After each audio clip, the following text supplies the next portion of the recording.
Yo soy Michelle Vadillo. Y yo soy Lorena Bracho. Bienvenidos a Me salió del alma.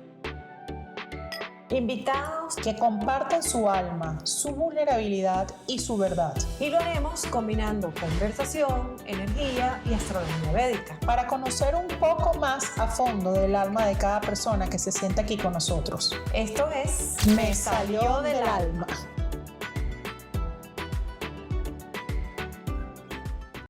Carla Angola es una periodista venezolana, una mujer que ha hecho de su voz un refugio para quienes han perdido la suya. Más allá del periodismo, su vida ha sido un acto de amor por la verdad, una devoción profunda por su país, nuestro país. Carla no solo informa, también sana, recuerda, sostiene. En ella habita ese fuego de la valentía, pero también habita la ternura de quien escucha con el alma. Ella ha elegido caminar el sendero del coraje así, con el corazón abierto. Y así la recibimos hoy. Bienvenida a Casa Mijares, Carla. Yo entré llorando al programa. Y qué bueno, se acabó el programa, la invitada. ¡Qué belleza de introducción! Es parte de lo que queremos entregar hoy a las personas que nos están viendo, porque lejos de conocer a la Carla que ya todos conocemos, que hemos visto por años en las pantallas desde muy joven, siempre me había preguntado cómo es Carla como ser humano, a qué se aferra Carla en los momentos de desesperación, en los momentos difíciles, en quién cree Carla, porque hemos visto que la parte académica, mental, de estudios, de inteligencia superior, de esa parte conectada con el cerebro, esa ya la hemos visto y la hemos escuchado 1000 veces, pero hoy queremos conectar con tu corazón. Bienvenida y gracias por tomarte el tiempo de venir hasta acá. No, gracias por permitirle a mi corazón hablar también. Aunque yo no hago nada en lo que él no esté involucrado, porque creo que sí, mi trabajo está regido es por emociones. Porque tú sabes que normalmente al periodista le enseñan a mantenerse al margen, a ser objetivo, a no involucrarse con la noticia, y yo no creo en eso. Yo lo deseché inmediatamente. E incluso estando dentro de la universidad, porque yo estoy trabajando en esto desde que estoy en la universidad. Y me di cuenta que si tú no sientes, no padeces, no lloras, no ríes con lo que estás contando o con la persona a la que estás entrevistando, entonces de nada vale la pena, porque estamos contando historias de seres humanos como nosotros. Nosotros no podemos ser un extraterrestre y no nos puede ser ajeno el dolor de otros. Y bueno, así a veces se hace muy difícil y muy cuesta arriba porque todo eso penetra en el alma también. Entonces terminas absorbiendo el dolor y el sufrimiento de los demás, y es mucho por muchas vías, es un bombardeo constante, no solo cuando aludes a lo que está pasando en Venezuela, sino lo que está ocurriendo en el mundo. Ya siento que a mí me afecta cada vez más. Entonces, claro, llega un punto en el que tú también tienes que pensar en cuidarte, porque siento que he abierto tanto mi corazón a sentir y a vivirlo, que llega un punto en que tienes que establecer como un límite para poder protegerte, pero me es muy difícil no, digamos, creo que vivo el periodismo como vivo la vida. O sea, yo no quiero dar un abrazo que no sea realmente un abrazo profundo e intenso, no como el apurado que le di a nuestro amado camarógrafo cuando llegué porque tenía mucho calor, sino un abrazo de ver, te lo debo, te lo doy después. Y hoy justamente en este podcast decidimos siempre hablar de temas humanos, de temas espirituales, de temas del corazón. Hoy vimos la carta astrológica védica de Carla, Ay, ay, ay. que además me dijo que nunca se había hecho una carta astrológica de ningún estilo, ni la tropical, ni la oriental, ni nada. Y Lorena le hizo un trabajo de energías que me parece muy interesante porque ella está hablando de protección. Sí, claro, porque su arcángel regente es el arcángel Miguel, que es ese es el que guía, de todo. el que guía a los arcángeles. Sí. Pero tú sabes que te tengo una anécdota, a mí me sorprendió mucho, de hecho se me erizaba la piel cuando me lo comentabas fuera de cámara, porque yo siempre tengo un San Miguel Arcángel en la casa, siempre. Y en Caracas estábamos, sí, ya éramos matrimonio, y yo tenía una figura chiquitica que estaba estaba en el piso, ni siquiera estaba elevada en una plataforma, en una mesita, nada, estaba en la entrada de la casa, en el piso, el San Miguel Arcángel. Y de repente yo escucho un ruido y salgo a la entrada de la casa y está el San Miguel Arcángel descabezado. Está tirado en el piso y sin cabeza. Entonces, inmediatamente llamé a mi esposo. Y le dije, ¿estás bien? Y me dice, me acabo de salvar de un accidente en moto, casi me lleva por delante un camión. Y él me lo está contando, y claro, yo sentí que era eso. Y dicen, por lo general, no lo doy fe absoluta, porque además dicen que él se sacrifica por ti. Y lo hizo en ese momento, porque no había manera en la que ese San Miguel Arcángel se hubiera caído del piso. No había forma, y menos que quedara sin cabeza. Claro, no tenemos que hacer ningún esfuerzo por... No, por explicarlo. Exacto, era muy fácil de comprender. Entonces, allí nos sentimos absolutamente protegidos. Y ha habido otros momentos en los que también hemos tenido pues, episodios con él. Les cuento este muy breve. Mi esposo, que es, se los comentaba antes de grabar, mi esposo es un ser humano tan noble, tan puro, que tú no lo encuentras mucho en este mundo tan convulso, pero él es así, él mantiene su alma protegida de lo que es la crueldad del mundo. Y él es tan noble que yo siento que él es diferente. Su mejor amiga de la universidad le dice, Ale, abre los brazos para sacarte una fotografía. Y en esa época no eran las cámaras digitales, sino las cámaras de estas de rollo, ¿no?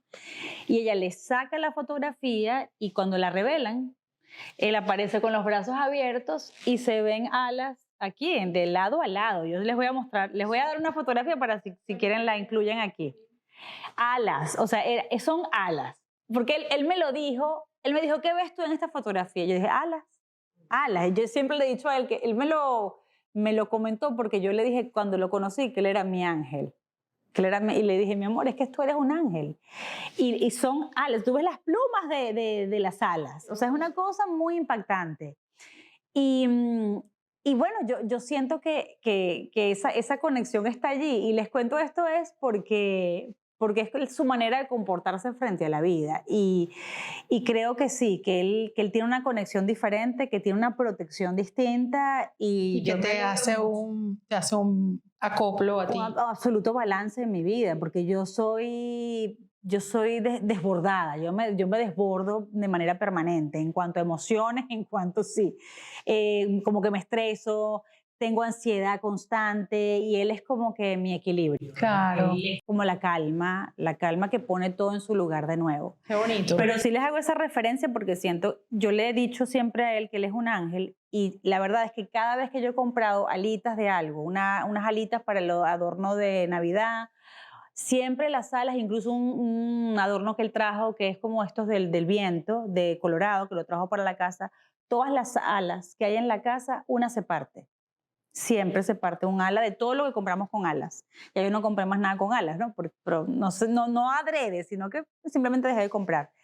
Y todas las alas que hay en la casa, una ala siempre está rota. Y yo le digo a Dios que me alegra que el ala esté rota porque él no puede volar, no se puede ir todavía. Y se va a quedar aquí conmigo mientras el alita esté rota. ¡Ay, no! ¡Qué belleza! Sí, yo le digo que el ala permanezca rota. O sea, tú todavía... Yo sé que él es tan especial que este mundo es muy violento y muy duro para que un angelito esté aquí entre nosotros. Pero el ala tiene que permanecer rota. Todavía él no ha cumplido su labor en este planeta. Pero qué conexión más bonita tienen ustedes. Y bueno, para entrar un poquito al grano, tú me habías dicho que eras Capricornio. Yo soy Capricornio. Sí. Pero eso es lo único que yo sé de esos asuntos. Ahora fíjate, en la carta astrológica védica, tu ascendente es Géminis, tu sol es Sagitario y tu luna es Leo. Ok, ¿eso qué significa?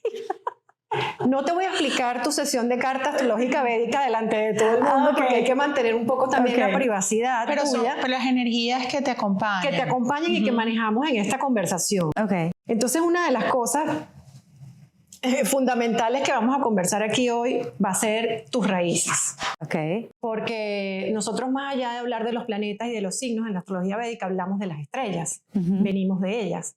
Hay 27 estrellas principales, digamos, y cada estrella tiene una característica. Entonces, tú también tienes tus estrellas. Pero para no entrar a explicar esto, una de ellas habla de la energía del árbol genealógico, de tus raíces, de tu familia, de tu linaje ancestral. Esa parte está por ahí, que hay que ver, hay que analizar y a lo mejor hay un capítulo que cerrar en torno a eso. Perfecto. ¿No? Pero otra cosa, como nos estabas hablando de tu esposo, que se llama Alejandro. Aquí dice claramente, tu prosperidad se activa aún más cuando estás en pareja. Porque tienes una deidad muy bonita que viene con esa estrella también que se llama Swati. Es una deidad que maneja muy bonito el equilibrio masculino y el equilibrio femenino. Tiene a Narasimha, que es una deidad védica que es como Dios, con cara de león, que defiende todo. Exacto, por eso te digo, defiende todo con sus garras. El Leo en ti también. El león en ti, protector, el que vela por la seguridad, por la paz, por todo, pero él tiene a su consorte, que es Lakshmi, que es como esa abundancia, prosperidad. Entonces la parte próspera en ti se activa mucho más cuando tienes pareja. No es que cuando estés sola, no, pero cuando tiene pareja es que ella No, lo veo perfectamente. encuentra Con la pareja correcta. Claro. Eso es bien importante. Sí. Bueno, para llegar a la correcta, exploraste. Hay que explorar, sí, claro, claro. Porque bueno, hay personas, mujeres, hombres, que tienen esa claridad desde muy jóvenes. Yo no. Yo no la tenía, me di Ya cuenta. tuviste una exploración. Sí, claro, sí.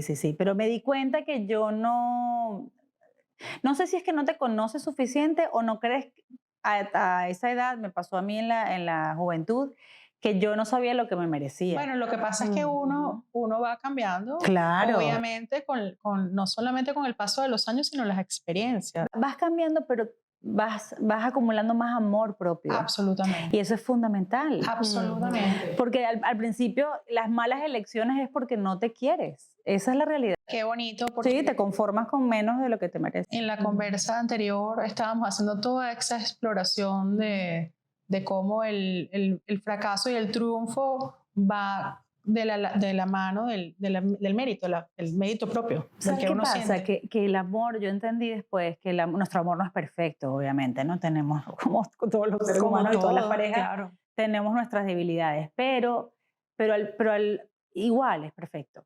En su imperfección es absolutamente perfecto, porque entendí que el amor perfecto es el que no requiere esfuerzo mayor. No es que tú no tengas que estar demostrando que lo amas y cuidándolo y todos los días Regándolo y recordándolo. abonándolo, Eso es fundamental. claro. Pero me refiero que tú no tienes que hacer el esfuerzo por ser querido. Y ¿sabes cuándo lo recordaba? Esta mañana cuando estábamos así que 15 minutos más en el despertador y yo tengo que dormir como en una pirámide porque yo sufro de reflujo, entonces no puedo dormir como la gente normal, acostadita así, divino.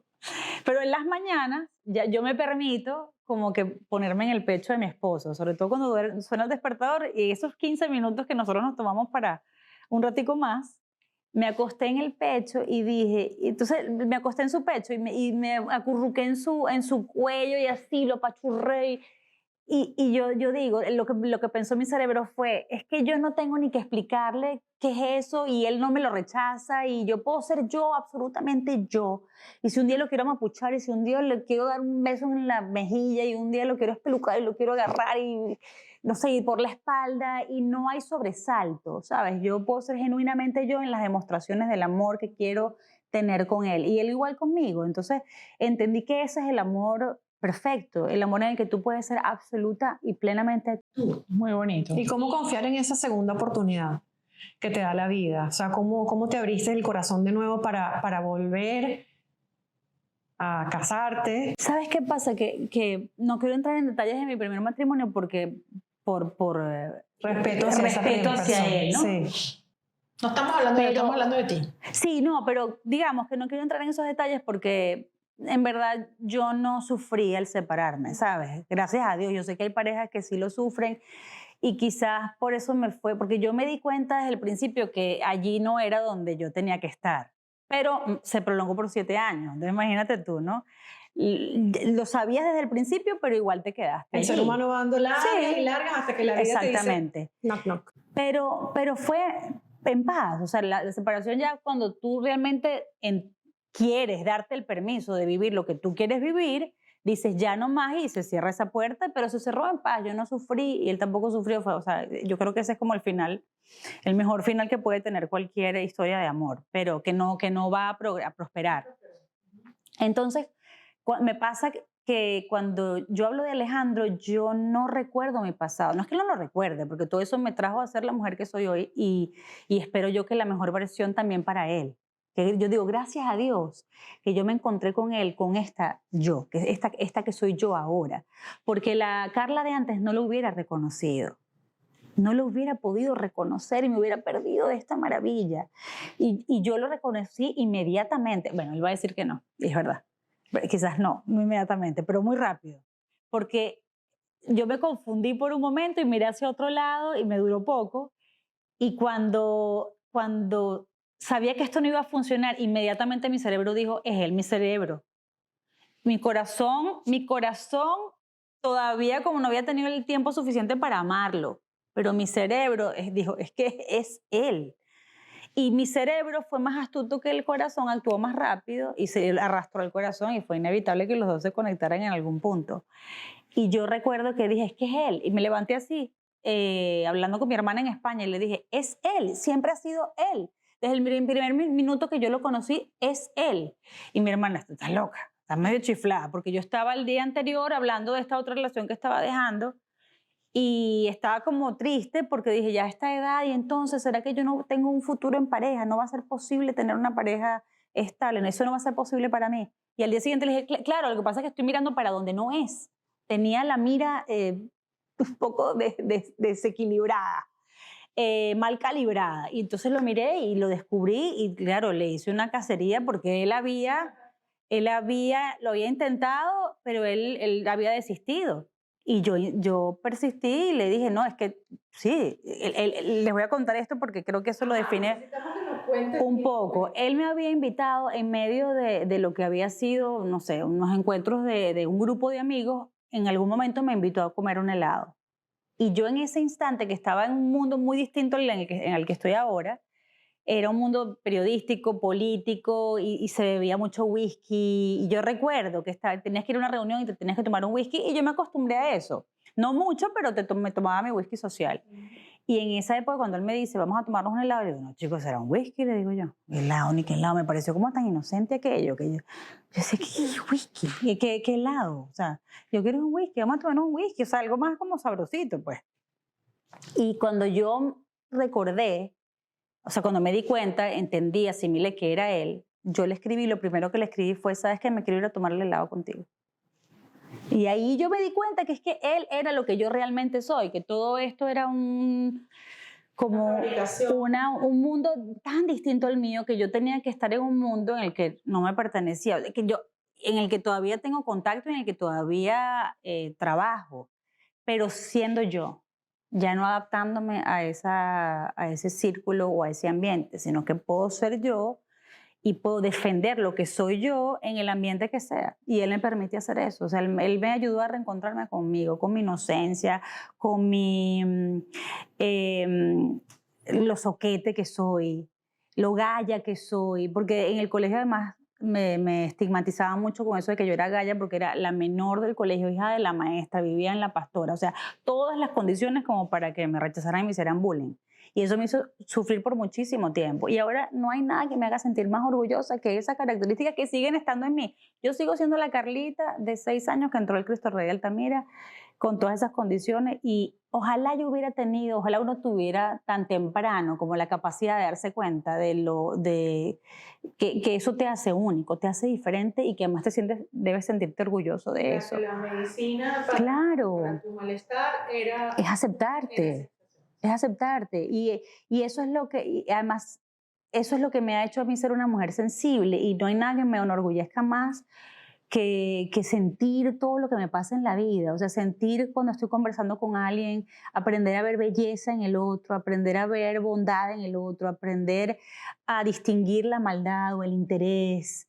Y sentirme orgullosa de no representar eso, de no ser ese perfil. De mantener tu integridad. Sí, sí. Y además que ahora disfruto, Alejandro me ha enseñado a disfrutar la vida en su más pura sencillez. Pero estaba viendo en tu carta que lloras mucho por el mundo, pero que no lloras por ti. Esa es ay, mamá, pero aquí parece que voy a empezar. Entonces, muchos de los temas relacionados con emociones que se quedan aquí atascadas, puede tener repercusión estomacal, fuego digestivo, lo que estábamos hablando Lorena y yo, Pero plexo solar. esa explicación es bien bonita porque el plexo solar es el chakra del ímpetu y del ego.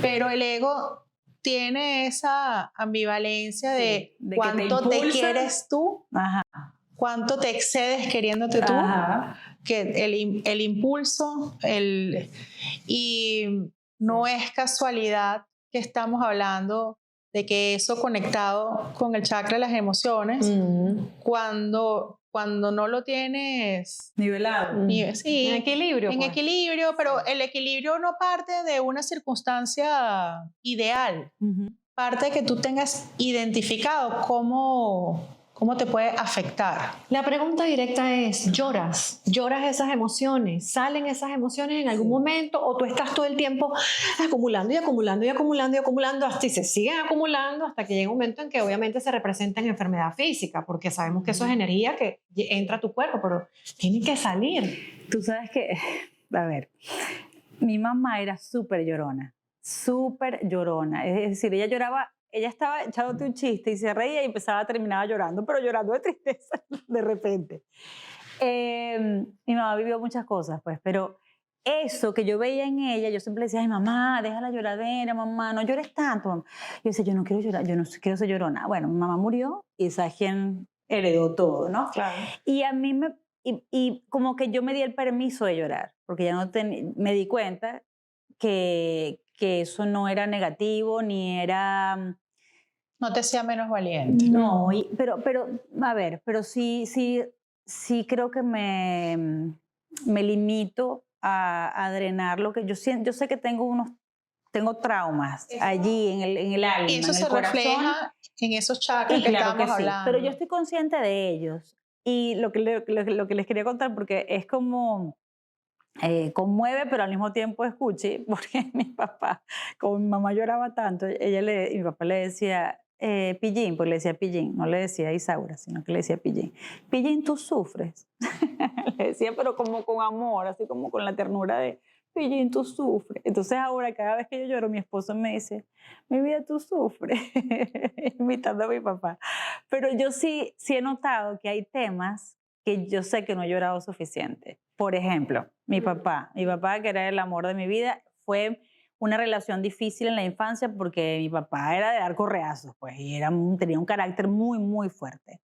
Fue muy exigente. Pero después yo de adulta me hice amiga de mi papá. O sea, yo le perdoné esa etapa y él me pidió perdón a mí, mi amor, yo te pegué mucho cuando eras chiquita, y yo sí, papá. Pero nos perdonamos, o sea, él me perdonó y yo lo acepté. Y nos hicimos grandes amigos de adultos. Y fue divina esa etapa con el papá, porque claro, lo pude vivir, no fue mucho, porque mi papá y mi mamá murieron los dos a los 66 años. Los dos. Te iba justo a preguntar, ¿qué causó el fallecimiento de ambos? O sea, ¿murieron al mismo tiempo? No, murieron por enfermedad, los dos. Sí. Pero con mi papá, yo sané eso, o sea, sané la relación con él, pero cuando él murió, él siempre contaba que él soñaba y que volaba. O sea, que él... volaba incluso en ciudades en las que nunca había estado y las podía describir perfectamente. Y yo recuerdo que cuando él murió, yo siempre fui como la cabeza de la familia en el sentido de resolver las cosas. ¿Tú eres la hija mayor? No, la del medio, pero mi hermana se fue hace muchos años a España. ¿Cuántos hermanos son? 3. 3. Y yo siempre tuve como que encargarme de todo, siempre. Incluso cuando mi hermana estaba en Venezuela, yo también como que era la más operativa, ¿no? Siempre los del medio somos como, no sé, como los más resueltos, creo yo. Y yo automáticamente asumía que yo tenía que resolver todo mientras los demás sentían. Y es así, cuando mi papá muere, claro, el trámite de los restos, de llamar a la funeraria, del médico que firma aquí, mi hermano y mi mamá llorando a mi papá y yo haciendo trámites. Yo me permitiría decirte que lo haces para evitar ponerte en una situación de vulnerabilidad. Sí, pero lo que te quiero contar es que después de eso pasaron 2 meses y yo me estaba yendo a mi luna de miel, porque además me empeñé, desde mi primer matrimonio, me empeñé en casarme y ese era el momento para decir que no, porque era la razón más importante, pues no, el luto. Pero bueno, igual seguimos adelante y cuando estamos en el avión para irnos a la luna de miel, yo miré por la ventana y recordé a mi papá volando y ahí me destruí. O sea, me quebré en 1000 pedazos y ahí fue cuando yo lloré a mi padre, ese día. Pero además lo lloré de una manera, o sea, tan desconsolada, que yo me recuerdo y por eso me conmuevo, porque me da compasión verme, imaginarme, verme desde afuera, verme en esa posición como jadeando como niña chiquita llorando.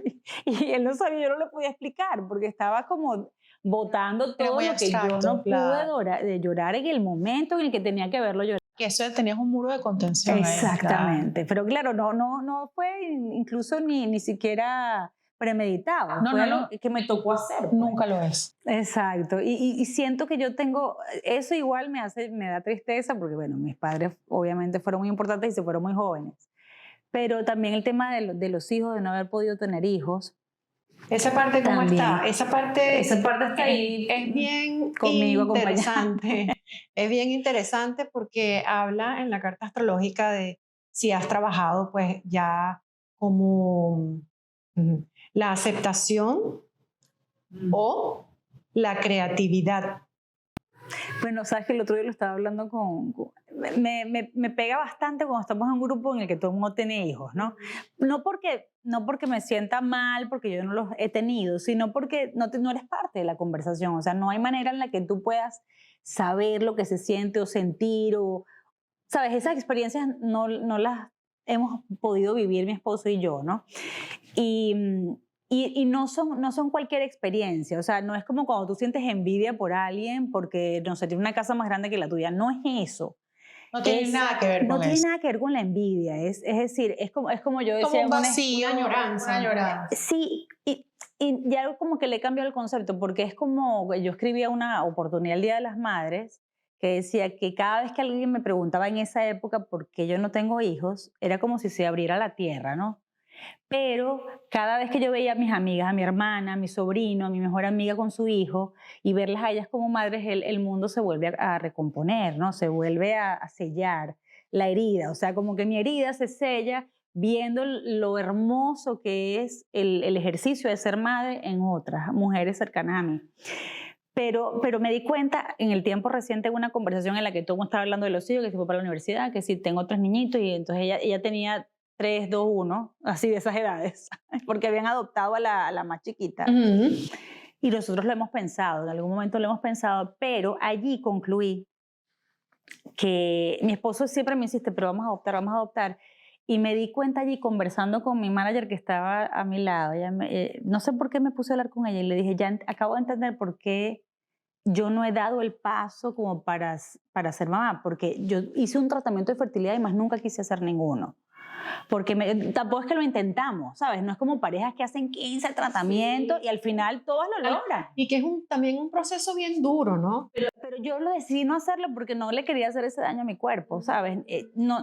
Pero al mismo tiempo siento que ese no es el verdadero motivo. Al final ese día lo entendí y yo le dije, ya entendí por qué a mí me ha dado miedo la maternidad y creo que siempre me ha dado miedo la maternidad, porque yo nunca, quizás ustedes de chiquitas decían, quiero tener la casita, el papá, la mamá y 3 hijitos. No era mi caso. Bueno, yo nunca hablé en esos términos, primero porque trabajo desde los 14 años haciendo radio, o sea, como que mi vida, o sea, mi concepto de vida era trabajar.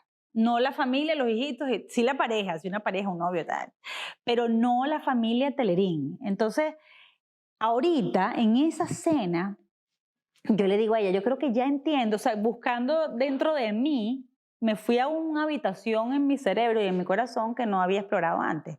Y creo que quizás yo me bloqueé para o no intentarlo o para que no, biológicamente no se pudiera, digo yo, o que ahorita siento el temor de adoptar porque es que yo no quiero sufrir eso que yo sé que es el amor más grande, pero puede ser el dolor más grande. Estamos hablando de una variación del mismo tema. Bueno, ahí está. Lo que tú hablaste de tu papá, sí. el muro de contención, el no ser vulnerable y tomar la responsabilidad de todo el mundo. Exacto. Para dejarlos que ellos lloren porque tú... Exactamente. Tal vez para no sentir, para evadir. Ese es el mismo chakra que estamos hablando. Ah, bueno, pero es que yo me doy cuenta porque yo amo tan profundamente, amo profundamente. Y yo a veces estoy en la casa y mi esposo no llega y me angustia porque o salió en la moto o porque está cerrando el dealer muy tarde y me entra como un susto hondo. Incluso con mis perritas que son el amor más grande ahora. Que yo digo, yo me las imagino, o sea, veo esos videos en los que les hacen daño a los animalitos y me genera un sufrimiento tan terrible, que yo digo, si yo siento eso por Gocoa o por Indiana, imagínate si tuviera un hijo, o sea, yo no viviría. Viviría angustiada y preocupada. Pero eso es lo que tú piensas. Claro, porque sí. tú, dentro de tu mente académica, tú controlas cuando sientes. Exactamente. Y ahí está el meollo del asunto. Ahí amor es fluir. Ay, sí. Amor es... Yo amo mucho, amo profundamente. Es rendirse. Pero me da miedo cuánto puedo amar. Bueno, lo que pasa es No que hay un muro de contención para amar.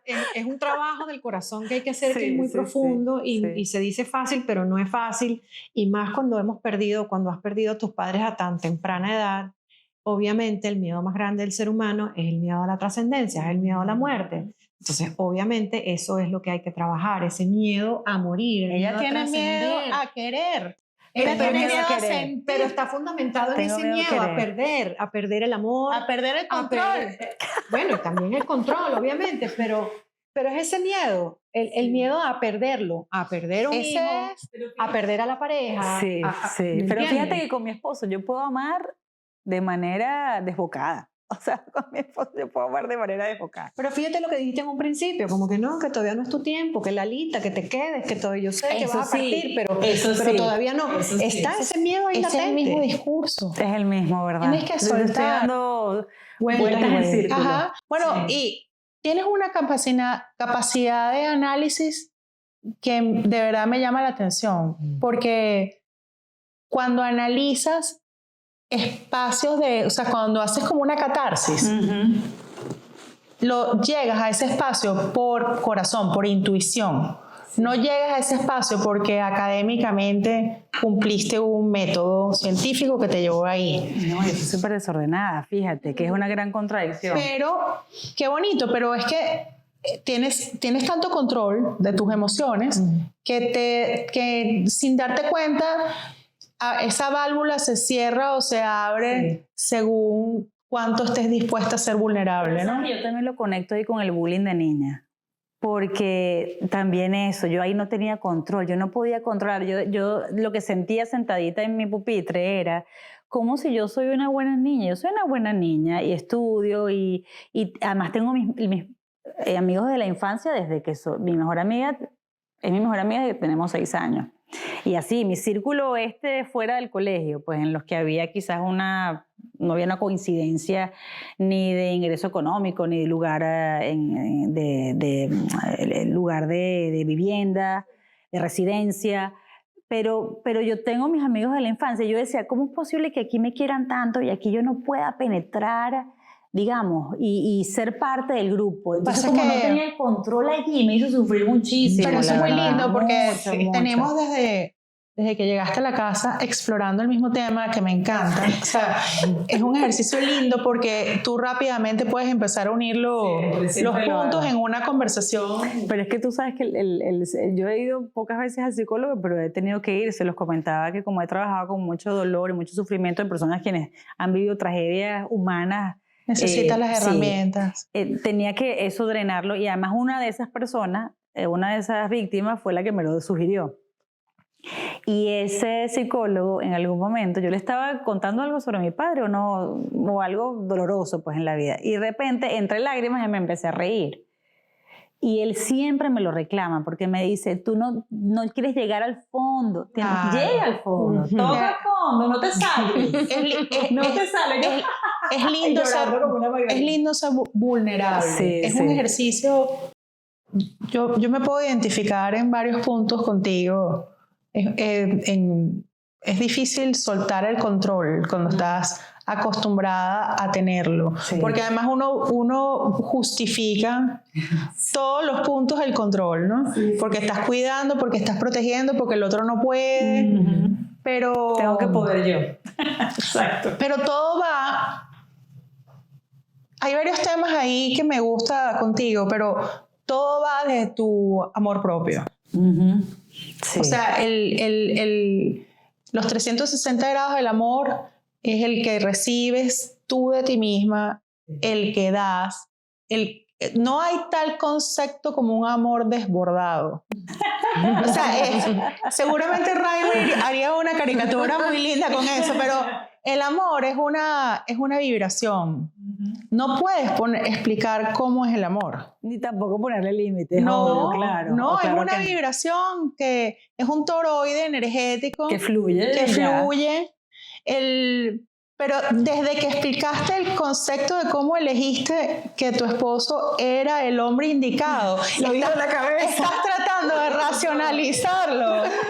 Pero es que yo creo que fue racional al principio. No lo es. Lo que primero No lo es. siempre mira. piensa es el corazón. El mira, corazón. fíjate. El corazón. Bueno, Porque Les cuento cómo fue. sí, por favor. cuando yo pensando por qué él era, que me desperté ese día y dije, él es, yo hacía muchas reuniones en mi casa porque resulta que yo era amiga de mi cuñada 15 años antes de conocer a Alejandro. Sí, trabajábamos juntas y todo. Y además... ¿Y lo conocías a él? No lo conocía, nunca lo había conocido. Él dice que sí y que yo no lo recuerdo. Ajá. Pero yo no lo recuerdo. O sea, para mí él no existía en el panorama. Y yo era muy amiga de Adriana. Y ella, con el divorcio, que yo me quedé solita, ella me invita al cumpleaños. A su cumpleaños. Y yo tuve una atentado en Venezuela y fue muy aparatoso y entonces no pude ir ese día y estaba además sola en mi casa con un collarín y tal. Y ella al tercer día, porque ellos cumplen con 3 días de distancia, me dice, no, te voy a buscar para que te vengas al cumpleaños de mi hermano. Para que salgas de la casa y no estés allí con dolor y encima solita. Entonces, bueno, yo, ok, está bien, vamos. Voy, además mi cabello es enrulado, sin maquillaje, porque con un collarín no te puedes secar el pelo ni nada. Entonces fui como en mi más natural estado. Y yo no iba a ver a nadie, yo no quería conquistar a nadie, o sea, yo iba simplemente A casa de tu amiga. a casa de mi amiga y había un gentío. Y entonces fui y yo estaba de espaldas como en un bar en el que las sillas son estas que giran y Adriana me dice, mira, aquí está mi hermano Alejandro. Y yo como tiesa, volteando, le llevé, como sabía que era veterinario, le llevé una tarjetita de feliz cumpleaños en la que tú lo abrías y estaban unos gatitos cantando miau, miau, miau, miau, miau, miau. O sea, mi cumpleaños feliz en gatuno. Y yo le abrí la tarjetita y él se enamoró. Él me dice, yo me enamoré ahí. Ahí mismo Ahí fue. mismo, sí, me enamoré ahí. Yo dije, yo a esta mujer la quiero proteger. Porque él estaba más conectado con su corazón que tú, como ya lo has dicho 20 veces. Y me pasó, claro, esa no fue mi conexión con él, esa fue la conexión de él conmigo. Y él me invitó a salir y yo le evadí, empecé a salir con otra persona y él también. Cuando yo me doy cuenta, yo empiezo a recordar como una película. Eso es lo que quiero que te concentres a decirme. ¿Cómo es que tú piensas que te diste cuenta? Okay. Porque ahí está la clave de lo... Yo retrocedí, me pasó toda la película de todos los momentos en los que yo lo había visto, porque yo hago muchas reuniones en mi casa y en ese tiempo, aunque no salía con él, hacía muchas reuniones en mi casa. Iba Adriana, iba él, iba otro amigo y tal. Y mi cerebro o mi corazón empezó a recordar todos los momentos con él. Un día que abrí la puerta y lo vi guapísimo y se lo dije, le dije, qué guapo estás. Otro día que yo me atraganté, me tomé unas pastillas para una migraña que me dio en plena fiesta y casi me muero ahogada con las dos, se me atragantaron aquí. Y yo entré al baño como ahogada tratando yo misma y me di durísimo y yo misma me salvé. Sí, o sea. Y claro, vino este muchacho, yo estaba saliendo con un muchacho que estaba en la casa en ese momento y también estaba Alejandro. Y el muchacho vino, sí, me vio y tal, y llamó a mi mejor amiga. Mira, creo que le está pasando. se lavó las manos. En paz descanse porque él murió. Sí, así él como que, ay, mira, como que le está... Entonces sí, siguió con su traguito y se echando su cuento, ¿no? Y yo, muriéndome ahí. Y voy para la sala y les digo, estaban todos ya como con unos traguitos de más y tal. Y yo les digo, casi me muero. Y nadie me paró, porque todo el mundo estaba concentrado en su pachanga. Entonces me voy a la cocina como que llorando, así como Calimero, como en el mundo, nadie me quiere, todos me odian. Y me voy a la cocina y voy a drenar el hecho de que de verdad casi estuve a punto de morir. En serio, fue en serio. Bueno, una realización de la mortalidad. Luis Alejandro entró a la cocina y solo me dio un abrazo y ya. Ahí, ese fue el momento en el que yo no lo vi ahí tampoco, yo lo vi fue después. Pero yo, regresando en los recuerdos, dije, ese fue el momento en que yo me enamoré de Alejandro. Claro, pero ahí no hubo nada académico. No, nada, no. Claro, yo lo academicé.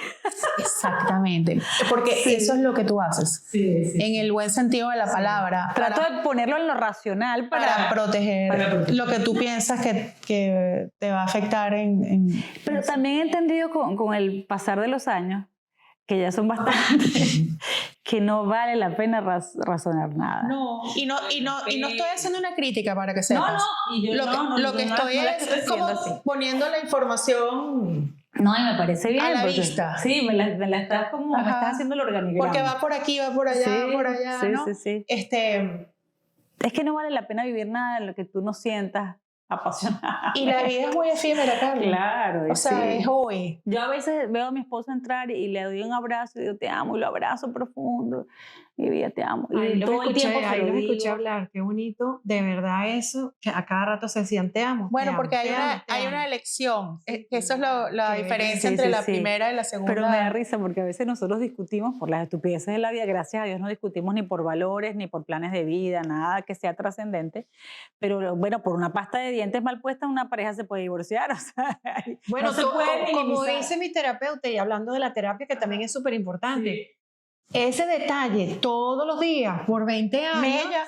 Claro que sí, que hace efecto. Fastidia, claro, sí. Pero nosotros nos ha pasado que gracias a Dios en medio de esas peleas intrascendentes, a veces nos ocurre que yo digo que hemos evolucionado, gordo, porque estamos en medio de la discusión, pero es que tú lo pusiste aquí, no, yo lo moví para acá, pero no sé qué, y de repente nos morimos en la risa los dos. Bueno, qué bien. Nos empezamos a reír. Y claro, nos da más risa porque sin decirnos nada los dos, porque estamos peleando por esta estupidez. Claro. ¿Y quién maneja el humor ahí? Porque tú tienes humor negro, que es lo que he podido yo. No, yo tengo un carácter fuerte. Sí, fuerte. Y por eso te estoy diciendo lo del principio de energía femenina, energía masculina. ¿Cómo manejas eso? Siendo la periodista que eres, del calibre que eres, de lo que no, pero ella lo tiene eres. bien balanceado, yo lo estoy viendo, porque ella es coqueta, ella... Pero en la relación... Ella lo que no quiere es ser vulnerable, eso es lo que le falta. Por eso, es verdad, yo no quiero ser tan vulnerable, pero al mismo tiempo yo no quiero ser la que se enfurece por cualquier estupidez. No quiero ser esa, yo estoy peleada con esa, porque además soy muy foforito. Pero por eso mismo te digo, ¿cómo lo llevas? Porque se ve que hay mucho balance ahí. Pero me pasa que, por ejemplo, esta mañana, yo había puesto, qué sé yo, a lavar cualquier cosa en la lavadora. Y mi esposo siempre llega de su karate y mete el karate y ¡suah! Todo sudado. Y empieza a lavar. Y él no se fija que ya... Si hay color, si no hay color. Nada. Entonces lo metió allí. No, afortunadamente, no sé qué hizo. Yo creo que sí sacó la prenda, lavó sus cosas y volvió a poner mi prenda allí. Pero, no sé qué hizo, pero agarró todo y todo lo metió en la secadora. Y esa prenda no era para la secadora. Bueno, yo sí, desproporcionadamente me molesté esta mañana. Y subí, pero además mientras se lo estaba reclamando, estaba brava conmigo misma por estarme poniendo así. Claro. Pero ya por orgullo no me podía echar para atrás. Pero es que es una cosa loca, mi cerebro es realmente un caso de estudio. Eso es los Géminis que tienes ahí. Bueno, subí y mientras me estaba bañando yo decía, pero yo soy, qué estúpida, ¿cómo puedo pelear además con un taquicardia? O sea, de verdad, ¿cómo puedo pelear con mi esposo por esta tontería? Por eso que no tiene ningún tipo de valor, ni cambia en lo absoluto mi amor por él, y esto se nos va a olvidar. Y además, qué carrizo, ¿cómo va a valer más una pelea tonta o tener la razón que una prenda que no vale nada? Y me ha pasado mucho con él, que estoy como consciente de tratar de pedir perdón inmediatamente, pero a veces me pongo tan brava que a mí misma me da vergüenza ir a pedirle perdón o disculpas de inmediato, porque, oye, la dimensión del exceso, el exceso por algo que era sin ninguna relevancia, me hace sentir vergüenza. Pero entonces, ¿es vergüenza oye, o es orgullo? Porque como tienes el sol en no, Leo... de verdad que no es orgullo. No, Okay. yo no soy orgullosa para nada. Yo pido perdón todo el día. Sí, no tienes problema en pedir Pero perdón. sería mucho más tendría mucho más sentido no tener nada por lo cual pedir perdón. No, es que mira, Obviamente. ese es tu tema de la vulnerabilidad. ¿Y por qué no sencillamente aceptar que fuiste explosiva? Sí. No estás Sí, echando pero- ningún cuento que no pasa en ninguna pero eso casa no lo con justifica. pareja. Pero eso no no lo lo estamos justifica. justificando. ¿Sabes? No, Pero no se ser justifica. vulnerable es ser humano. Sí, y es verdad. No te estoy justificando. No me disculpe, que yo eso no tiene disculpa. Pero me gustaría pensar que alguien que es tan racional como tú puede que haya estado bajo un estrés. ¿sabes? No, puede de ser que verdad haya que no hay pasado ninguna algo. razón. Mira, nos acabamos de levantar y yo en el pecho de él así, ay, mi vida. Y de repente, Y de repente explota. veo la prenda ahí y me molesté porque se iba a dañar la prenda. Igual, whatever. Bueno, Carla, tú sabes que esas reactividades del ser humano se equilibran muchísimo cuando uno hace prácticas espirituales. Por ejemplo, prácticas espirituales que están súper recomendadas aquí para ti, específicamente pranayama, que es respiración, específicamente yoga, que pudiera ser, porque te veo como bien activa, siempre has sido muy activa, y artes marciales. Yo soy cinturón negro en karate. Ahora lo voy a retomar. Cuando se me enderece el coxis después de la... Es importantísimo No, para pero ti. eso no es lo que ella necesita balancear. Necesita balancear Respiración. lo otro. Eso sí. No, Tu ¿Has aire hecho alguna vital. vez ¿Algún ¿Sabes ejercicio? qué me yoga, pasa? pilates? He intentado. El yoga me es muy difícil porque el tema de la cervical Hay que me quedó muchos bien- tipos de yoga. Sí. Me lastimo. Cada vez que trato de estar en la Ok. posición esta me lastimo el cuello. Pero me encanta, me gustaba mucho. Pero ¿sabes qué me pasa? Que cuando he intentado meditar... No es quedarse con la mente en blanco como todo el mundo piensa. Pero me pasa, me es muy complicado. O sea, me es muy complicado porque yo lo intento y de verdad que lo he intentado. Y estoy ahí y me siento que estoy perdiendo el tiempo. Yo sé que no es perder el tiempo, yo sé que hay que regularse y lo tengo clarísimo, pero es que no dejé prendida la cocina, no he terminado el Eso es libreto que tengo. típico. Pero mira, pero eso es tremendo ejercicio. Eso Así pasa. se comienza. Porque uno, a ver, quizás esto ameritaría otra conversación, ¿no? Sí. Pero el solo ejercicio de identificar cuál es el pensamiento intrusivo en ese momento, ¿sabes? es buenísimo. Y reconocerlo y decirle, ok, ahorita no es tu momento. Sí. Y pasa otro y ahorita no es tu momento y empezar a conectarte contigo, cómo estás respirando, cómo están tus pulsaciones. O sea, es un reconocimiento de como Un chequeo. un chequeo propio. Sí. Y Lo que hicimos eso ahorita. es la meditación. Lo que hicimos ahorita que respiramos 3 veces profundo. ¿Se sintió seguro algo distinto? Sí, Seguro sí. tú dijiste. No, y ya lo va. pude hacer sin que me sabotearan los pensamientos. A pesar del gato, a pesar de la bulla que había. Lo que pasa es que a mí los gatos no me molestan ni el ruido. Bueno, No, también los él animalitos no me desistió y molestan. se fue por allá. Para nada. Yo tengo que hacer transmisiones en vivo con 2 perritas de 1 año. Yo te he visto en esas transmisiones en vivo. Y hablando de eso, pues es también como una era que siento que quieres cambiar a seguir informando, pero de una manera diferente. Sí, tengo desde hace rato En ese replanteo. Estoy como en esa búsqueda, sí. Porque, fíjate, mi papá decía que yo no era periodista, sino que era artista. Es que aquí está, tienes la misma facilidad para hablar de política que para hablar de arte, de filosofía. Pero él lo decía, y no quiero que suene espiritualidad. ¿Por qué me lo estoy echando decía? flores ni mucho menos, pero él lo decía era porque por mi sensibilidad digamos, y bueno, mi papá y mi mamá estuvieron en coral y cantaban precioso, mi hermano está en una banda de rock, yo tenía una banda de rock con mi hermano cuando éramos más chamitos, y me gusta cantar y me gusta hacer teatro. Cuando llegué aquí a este país hice 1 año de obras en el mini teatro, y es una faceta que me encanta porque yo soy muy histriónica. Y mi papá decía, es que tú debiste haber sido actriz de Venevisión y no periodista para no estarte metiendo en esas cosas. Pero es verdad, o sea, yo pinto también y tengo facilidad con las manualidades. Y Eso me es gusta y me tremenda distrae. meditación en movimiento. Todo lo que estás diciendo, Y además soy escritora, o sea, ahora estoy todo haciendo mi eso libro. hace la misma función de apagarte un poco arriba y conectarte De hecho, yo con estoy el corazón. escribiendo mi libro, a ver cuándo lo termino.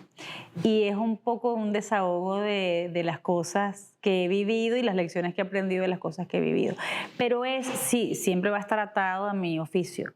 pero es más la Carla que está detrás de la cámara y del micrófono. Hay un replanteo que siento que estás teniendo, que estás como sintiendo en este momento. Es que hay una yo que yo no le he podido mostrar al mundo. La quieres mostrar, y eso es lo que te dice esa carta astrológica. Eso es muy importante, Carla, porque la misma función que haces como el estandarte de los venezolanos en esta latitud, con ese compromiso, es un compromiso que tienes con los demás. Sí, pero esto es conmigo. Exactamente. Ese libro es un regalo para mí.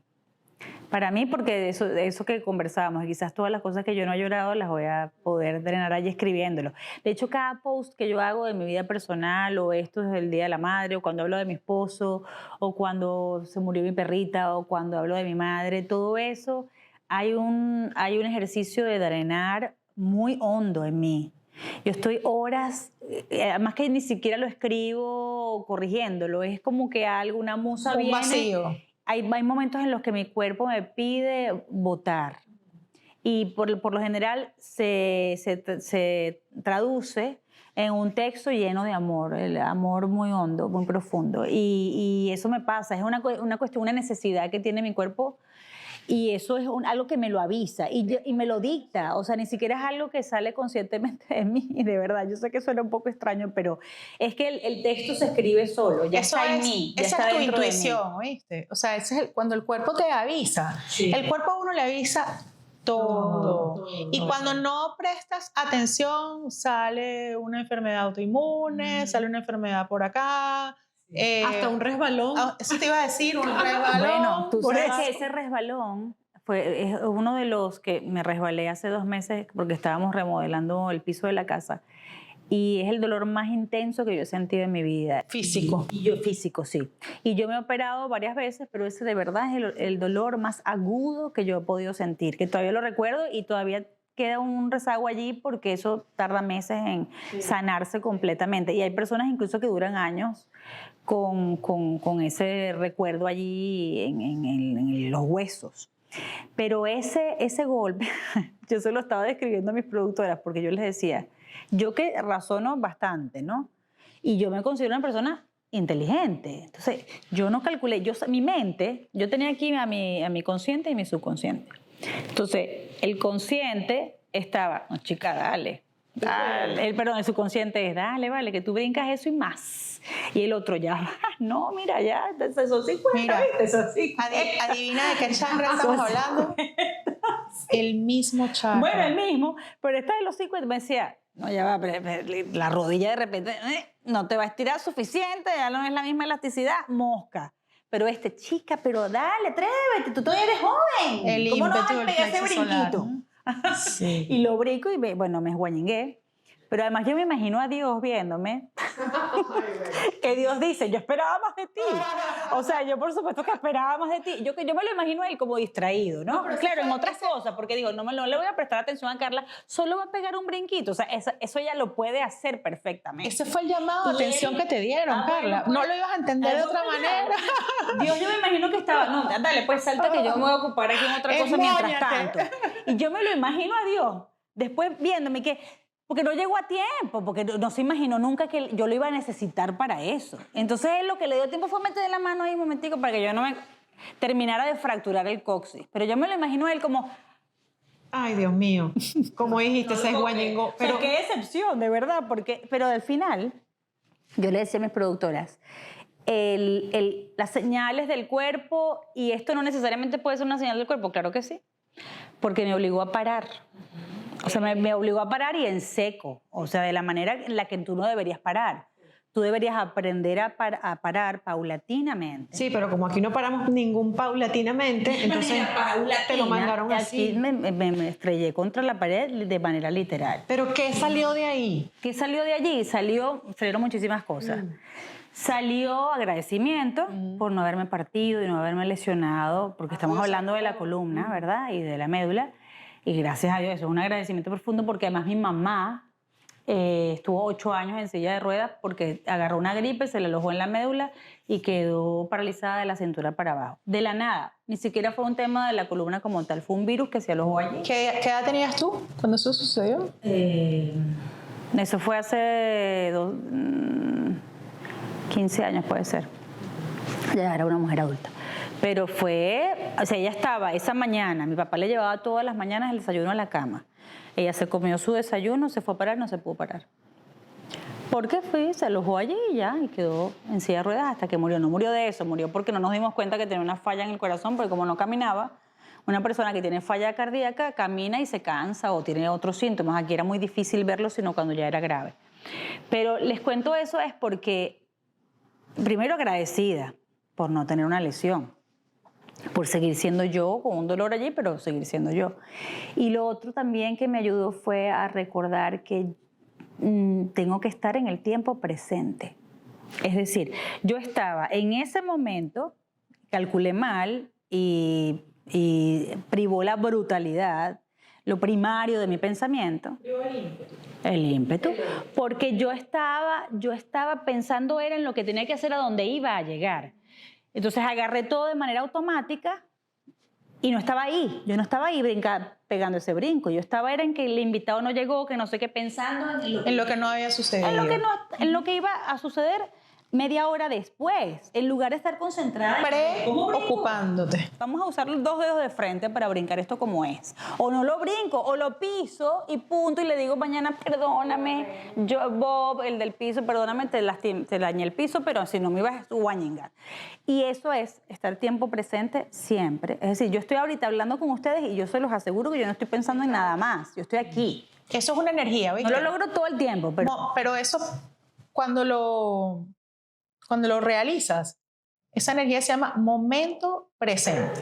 Bueno, momento presente. Eso fue lo que me pasó. Carla, pero Y lo otro es para cerrar el tema del orden.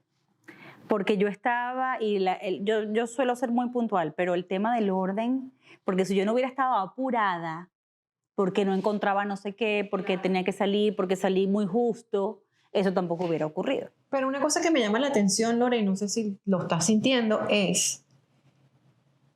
No sabía la historia de tu mamá de lo de la silla de ruedas, que se había quedado paralítica. Me resuena mucho este episodio de que te has podido quedar también en una silla de ruedas.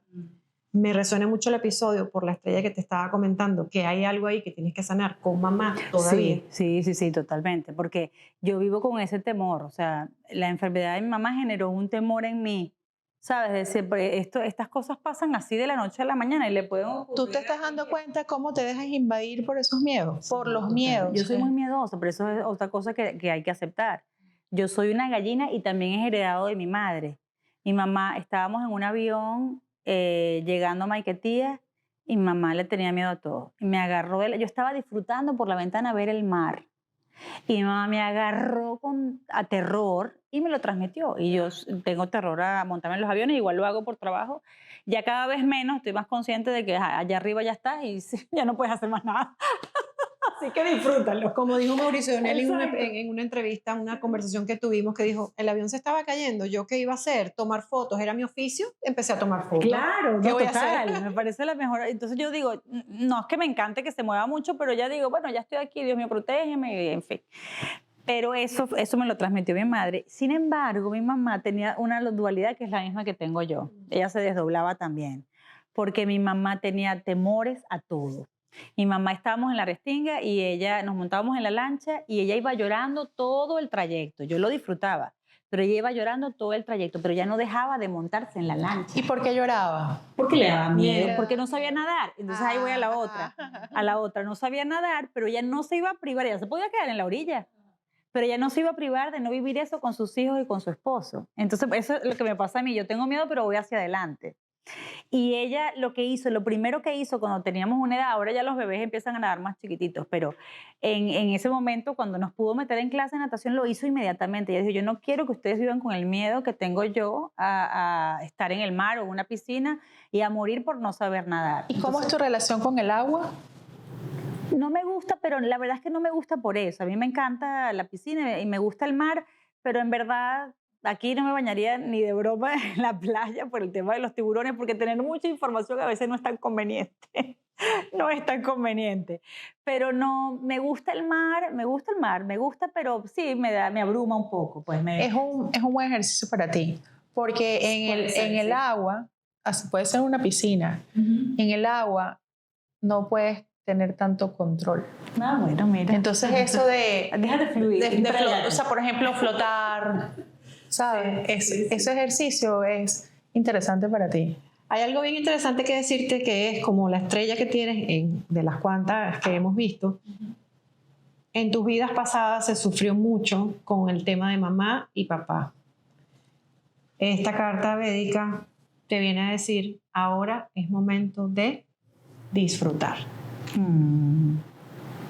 Bueno, es que yo tengo eso que te señalo con mi mamá, y siento que yo tengo muchos temores heredados de ella, pero llegó un punto en que yo dije, yo no puedo ser lo que es mi madre y no puedo justificar que yo sienta eso porque ella lo sentía. Como que es inevitable para mí. Si mi madre era miedosa, yo tengo que ser miedosa. No, para nada, hay que cortar eso de una vez. Entonces le he tratado en los años recientes como que quedarme con lo que más me enorgullece de ella, que es todo, porque mi mamá era una mujer de una aldea de 10 vecinos en Galicia. ¿Y era maestra? Era maestra. Se graduó de maestra, llegó a los 15 años en barco, un viaje de 7 días a Venezuela, a Caracas, a La Guaira. Y llegaron allí sin nada. Mi abuelo era barbero, mi abuela era costurera. Mi abuela era costurera, mi mamá llegó y se graduó de maestra. Pero lo que te digo es que ella venía de un lugar muy pequeño con muchas limitaciones. Mi abuelo había sido soldado en la guerra contra Franco, incluso herido. Tiene unas historias súper interesantes de cómo él estaba, por ejemplo, un día acostado al lado de su compañero en la misma cama, y él decidió, en lugar de dormir boca arriba, se puso de lado. No, perdón, él durmió boca arriba, y normalmente tenían que dormir de lado para poder entrar en la camita pequeña. Y el compañero le estaba reclamando, oye, ponte de lado para tener más espacio. Y él dijo, no, es que estoy así porque no sé qué le pasaba. Y entró un tiro, y claro, a él le rozó la barriga y le dio en el corazón al otro. Justamente por no estar de lado, no murió. Pero bueno, ese tipo de historias, eso es un cuento al margen. Pero lo cuento es porque ellos tenían también historia de persecución e historia de exilio, que yo jamás pensé que me iba a tocar. Pero mi mamá venía de un sitio pequeño, o sea, una aldea de 10 vecinos, con una vida como con limitaciones, y mi mamá era súper ambiciosa para nosotros, tenía una visión a futuro. Por mi madre fue que yo empecé a hacer radio a los 14 años. Hija, si te gusta esto, por mi madre me empujó para que me sacara el certificado de locución en la UCB. Me empujó para que después de eso, yo no estaba muy clara en qué quería hacer. Yo quería ser como mi padre, que era director y productor de cine y televisión. Yo sabía que en eso, yo pensaba que yo iba a estar detrás de las cámaras. Y mi mamá me dijo, ¿por qué no estudias periodismo? O sea, algo un poco más amplio, y después decides, porque en verdad la comunicación social te daba para hacer lo que quisieras hacer. Y después ella, Nitu Pérez Osuna, era mamá de una alumna de mi mamá. Y ella se da cuenta que Nitu trabaja en un canal que está creciendo, o sea, que está naciendo, perdón. Y mi mamá le dice a Nitu, tú sabes que mi hija es periodista. Su hija tenía en ese momento 16 años, estaba empezando a estudiar. Mi hija es periodista, ella no podía trabajar allí. Mi mamá, todo es mi mamá. Lo que yo soy hoy es por mi mamá. Por mi padre también, porque por mi padre agarré la vocación. La parte artística, sí. Pero mi madre es la que tomó las decisiones más importantes de mi vida. O sea, esto que me ha definido en estos más recientes años. Y bueno, más bonito que eso. Tan generosa, para terminarte la historia, tan generosa, le escribió una recomendación a la que era la jefa de prensa de ese tiempo, describiéndome sin conocerme con las características de mi mamá. Esta niña es correcta, tiene valores, tiene principios, es disciplinada, y así me convertí en la primera pasante. Que me acuerdo que eso fue un fenómeno. Ay, la chica fenómeno, una niñita de 15 años entrando en Globovisión, me acuerdo clarito de esa historia. Sí, 17 años, una niña. Mira, Carla. Sí, era una niña. Wow. Pero bueno, eso es lo que te digo, mi mamá era miedo, pero era rojo también. Mira este ejercicio. Soy una fusión de las dos. Ajá, vamos a hacer un ejercicio. Claramente hoy estamos trabajando mucho las líneas ascendentes y las descendentes también, porque por eso llegamos a ese tema de tus miedos, ¿no? Sí. La A1 tiene dos fuerzas primordiales en su vida energéticamente, que es la línea de la mamá y la abuela, y la línea del papá y el abuelo. Okay. Tu mamá no tomó decisiones por ti. tu mamá identificó tus fortalezas. Entonces, quédate con eso.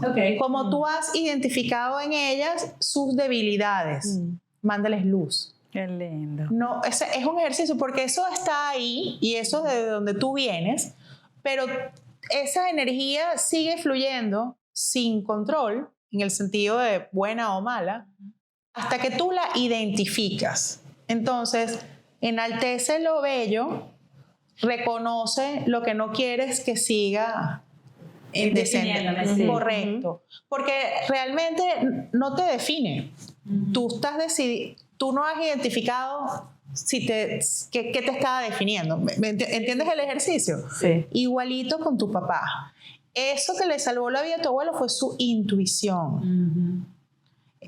Que son esas situaciones en las que uno tiene... Sabes lo que tienes que hacer, pero no estás consciente necesariamente. O a veces sí.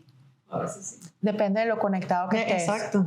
Porque yo hoy en día, que no estoy en ningún nivel de elevación ni nada, sino que estoy más atenta, digo, ¿por qué me estoy cuestionando? ¿Sabes? Como cuando hay algo ahí que yo digo, ¿pero por qué no me estoy cuestionando? Mi familia, mi abuela paterna, ella era muy sensible a eso, digamos, a ver más allá de la vida terrenal. Y hay dos anécdotas que es muy difícil compartirlas y que la gente las asimile como verdad, pero bueno. Hemos tenido aquí en este podcast historias de historias, así que y son tu verdad. Sí, no, claro, pero además mi abuela era perfectamente cuerda, pues. Y mi abuela creía muchísimo, era muy católica, rezaba mucho, y decían que si tú rezabas, o sea, la Iglesia Católica dice que si tú rezas por las almas del purgatorio en algún momento van a rezar por ti o terminan rezando por ti. Y mi abuela siempre va a las almas del purgatorio, siempre, todas las noches rezaba por las almas del purgatorio. Y ella un día estaba muy enfermita y mi tía le dice, mamá, escucho mucha gente rezando afuera en la calle, y se asomó y no había nadie. Entonces era este tema de mi abuela decía, esos son las almas del purgatorio que están rezando por mí. Y también creía mucho en José Gregorio Hernández, y José Gregorio Hernández siempre se le aparecía en los sueños y le curaba todo y la sanaba, y ella tenía ese contacto. Pero hay una historia que sí impacta mucho, hay dos. Una en la que ella tenía unas amigas de su edad que vivían juntas en una casa, dos abuelitas solas. Una de ellas le toca la puerta, le dice, Josefina, necesito que vengas porque, no recuerdo el nombre, Amalia, está súper triste. O sea, necesito que vengas para que nos visites porque ella está muy, muy triste. Y cuando mi abuela va a visitarla era porque esta había fallecido. Entonces, esas son las historias de mi abuela. Y la otra es que en este incendio terrible que hubo en Santa Capilla, no sé si fue Santa Capilla, Santa Teresa, la iglesia de Santa Teresa, en el centro de Caracas, lo recuerdan que murieron pues, muchas personas, y de hecho en la placa que está en la entrada de la iglesia habla de esa tragedia. Mi abuela estaba dentro de la iglesia con mi papá, que era chiquito. Era creo que un jueves santo, y en esa época las mujeres usaban velo y tenían velas de verdad, no las velas ahora que son fake. Y mi abuela quería, o sea, entró con la multitud, era muchísima gente, mucho calor, y mi abuela empezó a avanzar y llegó un momento en que llegó como a la mitad y dijo, yo me tengo que salir de aquí. Me tengo que salir de aquí inmediatamente. Y ella vio la otra salida y dijo, si yo cruzo toda la iglesia, no voy a terminar de salir. Era la puerta del otro templo. Y entonces se devolvió a contracorriente y empezó ahí la gente, pero señora, que no sé. En lo que salió con mi papá empezaron los gritos porque a alguien se le había prendido en fuego el velo, y eso generó una estampida en la que mucha gente murió aplastada. Pero ella lo sintió y salió de allí. Entonces les cuento esto porque hay como un poco también en mi familia, sobre todo mi abuela tenía mucha sensibilidad para esas cosas. Que eso en energía es simplemente que estaba conectada. Sí, estaba absolutamente presente. Ella sintió que algo iba a ocurrir. En esa historia, fíjate que volvemos a... Te estoy llevando hasta maleducadamente a esos mismos puntos porque quiero que los abraces. Okay. En tu línea está esa conexión. O sea, lo que estamos analizando es tu medicina y tu antídoto. Total, total. Yo creía que estaba consciente, pero ahora creo que estoy todavía más... La pregunta es si quieres conectar con eso. Si quiero. Conectar con esos superpoderes del linaje. Si estás dispuesta. De tu linaje. Hay gente que le asusta, hay gente que dice, ¿sabes qué? Si quiero explorar un poco más. A mí no me asusta, yo soy bastante miedosa, la verdad. Yo escucho un ruido en la casa y es el hielo que cayó en la nevera. Pero tú no eres miedosa nada. Pero en verdad, bueno, esa es otra cosa que hay una anécdota. Sí soy miedosa. O sea, creo que soy miedosa o creo que aprendí a ser miedosa.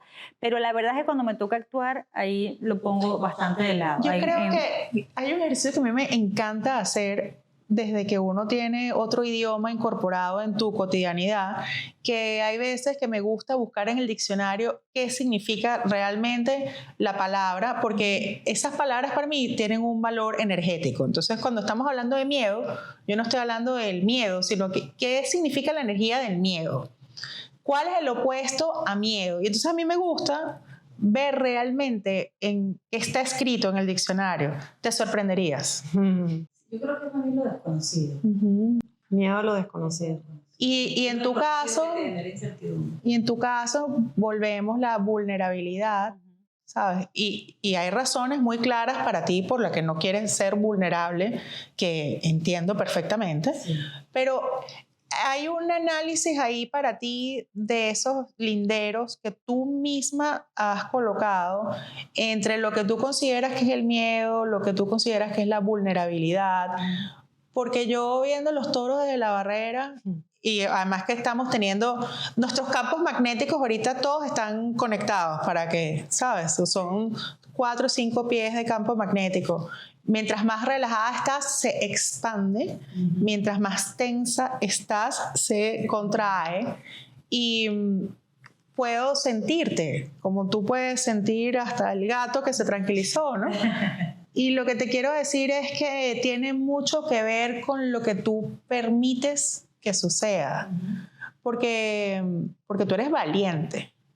Y valiente es el opuesto a miedo. Pues alguien podría pensar que es temeraria, es valiente, pero sí. Pero estás viendo las variaciones del tema, ¿no? Pero hay una anécdota en la tragedia de Vargas, y es que yo nunca me había montado en helicóptero. Y como te digo, me da miedo volar. O sea, no es algo que... Ya no me da miedo, pero no es algo que me agrada. O sea, yo quisiera ya que existiera la teletransportación y uno pudiera decir, me teletransporto a la oficina, me teletransporto a Colorado. Pero habían convertido el aeropuerto internacional de Maiquetía en un campo de guerra, básicamente. Y allí montaron unas carpas y todo en la operación, y Estados Unidos envió los Black Hawk, que son estos super helicópteros que parecen aviones súper estables, y nadie había hecho tomas aéreas de la tragedia de Vargas. Y viene mi camarógrafo, me dice, Carla, conseguí el helicóptero, conseguí el piloto, vamos a tener la exclusiva desde el aire. Y yo, qué emoción. Emocionante, muy emocionante todo lo que me estás contando. Y le dice, sí, yo voy adelante y tú te vienes con el micrófono. Y yo, sí, ve. Y yo me escondía detrás de los damnificados porque yo no pensaba montarme en ese helicóptero. Y de repente veo a la reportera de RCTV, por cierto, correr así como a una gacela, sí. Sí, ella estaba, pero además elegantísima, corriendo, pero sin ninguna angustia. Corriendo al helicóptero y se montan en el helicóptero. Y yo, ¿qué? ¿Cómo es la cosa? No, mi amor, tú no vas a tener la exclusiva. Y salí yo corriendo con mi micrófono, espérenme que yo me monto aquí. Y claro, cuando me siento, eso no tenía puertas. Me siento al lado del ministro, en ese momento, el ministro de Defensa, y me tocaba, y el camarógrafo, acción. Y yo, ministro, cuénteme lo que ve. ¿Qué puede observar? Y claro, después me di cuenta, empecé la entrevista así y después me fui relajando porque me di cuenta, yo al principio, como te digo, lo desconocido y me retraigo, pero después digo, no, lo pongo en su justa dimensión y me entrego y hasta lo disfruté.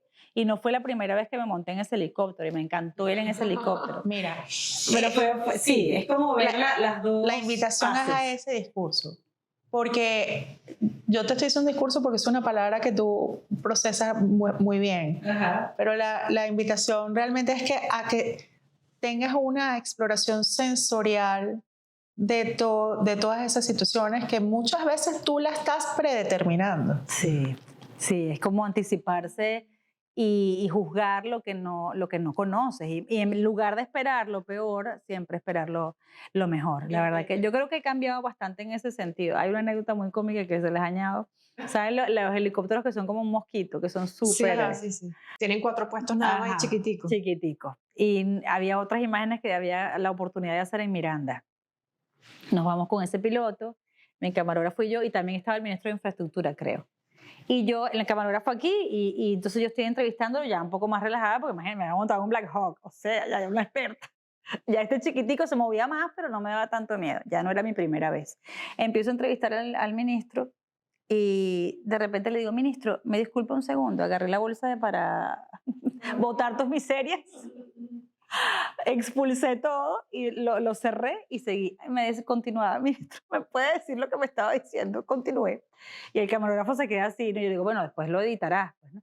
Y el ministro me decía, yo nunca había visto vomitar a nadie con tanta elegancia, me dice.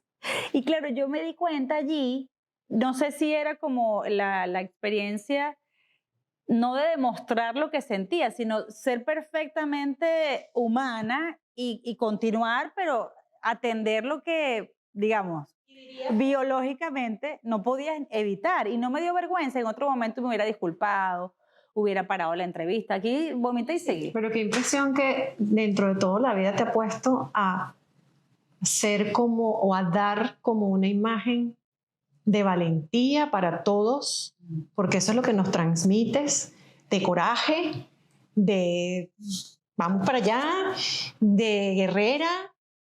O sea, qué impresión que la vida te ha puesto en eso, a pesar de todo lo vulnerable que eres y de lo sensible que eres.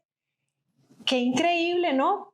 Cómo manejar esos dos lados de la moneda, de ser la periodista amada y venerada, que esa palabra me encanta, amada, que la dices tú mucho y a mí se me pegó, pero y entonces al mismo tiempo como que llevar ese equilibrio de tu vida personal y familiar, mientras en la pantalla eres otra completamente distinta a la que nos estás dando hoy.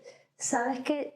Claro, yo ahora estoy contando cosas de mi intimidad que quizás la gente desconoce, pero en verdad yo no soy un personaje cuando salgo en cámara, yo soy completamente yo.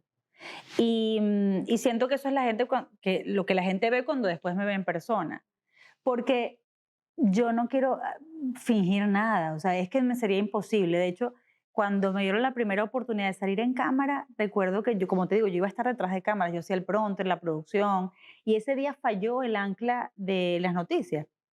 Éramos 5 personas en esa Globovisión en la que estaba todo empezando. Nadie, no había personal suficiente. Y la jefa de prensa me decía, Carla, o lo haces tú o no hay noticiero. Y yo, pero unos rulos con acné, o sea, ¿qué es esto? Yo había hecho radio desde los 14 años, pero le dije, yo he hecho radio, pero yo no he hecho esto. Me dice, o eres tú. Y yo dije, o sea, tengo que hacerlo. No me puedo permitir decir que no, porque quién sabe qué puertas me va a abrir esto. Y le dije, ¿sabes qué? Sí. O sea, lo dudé por un segundo y al segundo siguiente le dije, lo voy a hacer. Me pinté la boca ahí y lo hice bien. De hecho, a raíz de eso me quedé como suplente y luego me dieron el noticiero de la 1 de la tarde. Pero lo que quiero decir es que ese día yo estaba pensando, porque en el colegio me habían hecho sentir que mi aspecto no era necesariamente el que más tenía que enorgullecerme. O que mi aspecto, sí, o que mi aspecto de usar lentes no era televisivo. Nadie, no había ni una sola narradora de noticias que utilizara lentes en esa época. Y yo salí con mis lentes y ese fue mi gancho después por mucho tiempo, o sea, durante toda mi carrera en Venezuela y aún aquí. Y es como que lo que me ha distinguido, ya no es único, obviamente, porque hay muchas periodistas que ya usan lentes, pero en ese momento, justamente esa autenticidad, me di cuenta ese día también, mucho antes de lo que yo había creído en esta entrevista, me di cuenta que ser yo, genuinamente yo, era lo que me iba a permitir conectar con las audiencias, porque la audiencia no quiere que tú le cuentes o que te parece que te conmueves con algo que realmente no te conmovió. Yo no podría hacer algo distinto a decirte, mira, esto salió mal, pero bueno, buscaremos darle la vuelta para que nos salga mejor la próxima vez. Y cuando yo hablo de esperanza y cuando yo me manifiesto, digamos, como tratando de dar un empujón para recuperar la energía en un momento en que pudiera haber lucido fracaso colectivo, yo lo hago también de manera absolutamente sincera porque yo lo pienso así. O sea, yo nunca me voy a sentir ni derrotada, sin remedio y que no va a haber una salida. Yo siempre voy a insistir en el tema de la esperanza, no por un discurso vacío, sino porque de manera auténtica yo creo que primero nos lo merecemos, por un tema de merecimiento, ¿no? Lo que vaya a pasar con nosotros como país y como con nacionales. Y segundo, porque es que no hay alternativa mejor que libertad, democracia y la plenitud que nos merecemos vivir. La otra alternativa no es una opción para mí y no lo debe ser para nadie. Es muy bonito que lo pongas así porque uno tiene que tener certeza. Sí. Eso es una vibración. Claro. Que le gana al miedo, por cierto. Sí. Es un tema Yo creo que vibratorio. eso, que las certezas en mí le ganan más a los miedos que de verdad siento. Bueno, estar consciente también que eres un canal importante de transmisión de mensajes. O sea, Dios te está usando, por decirlo de alguna manera, para que tú transmitas ese mensaje. ¿Estás consciente de eso? No. Eres un canal de transmisión de Dios. No, pero si Él me quiere usar, que me use. Pero funciona así. Funciona así. Todos tenemos un rol. Claro, no, sin duda todos tenemos un rol. Y sí, yo me tomo el miedo bastante a pecho, me lo tomo a pecho. ¿Y en quién crees cuando tienes esos momentos de miedo? ¿Virgen? ¿En quién? ¿Qué figura? ¿Con cuál te identificas? Yo hablo sí, yo creo en la Virgen, que soy católica, apostólica y romana, o sea, creo en todo lo que un católico cree, pero sí hablo mucho con Dios y me pasa que no lo visito tanto y eso me lo reclamo porque eso es como tener a un gran amigo y no verlo nunca, o a un amigo que esté enfermo y no visitarlo jamás. Dios está siempre. Yo sé, pero hay que visitarlo de vez en cuando. Pero no necesitas pagar ningún peaje, déjame decir. Yo sé, pero vale la pena hacer el esfuerzo por él. Y es un esfuerzo bello porque uno sale de allí como renovado. Y yo recuerdo que mi primer COVID, pues me dio 4 veces, la primera vez que me dio COVID fue muy retador físicamente, porque además me afectó desde el punto de vista neurológico, o sea, extremidades, las piernas, tenía como parestesia, o sea, fue muy incómodo. Y yo llegué allí, me sentía muy mal todavía, ya estaba libre del virus, pero fui a misa, le dije a mi esposo, necesito ir a misa. Y yo recuerdo que fui ese día y me sentía mal, me sentía como mareada, tenía un malestar que no sé definirte realmente.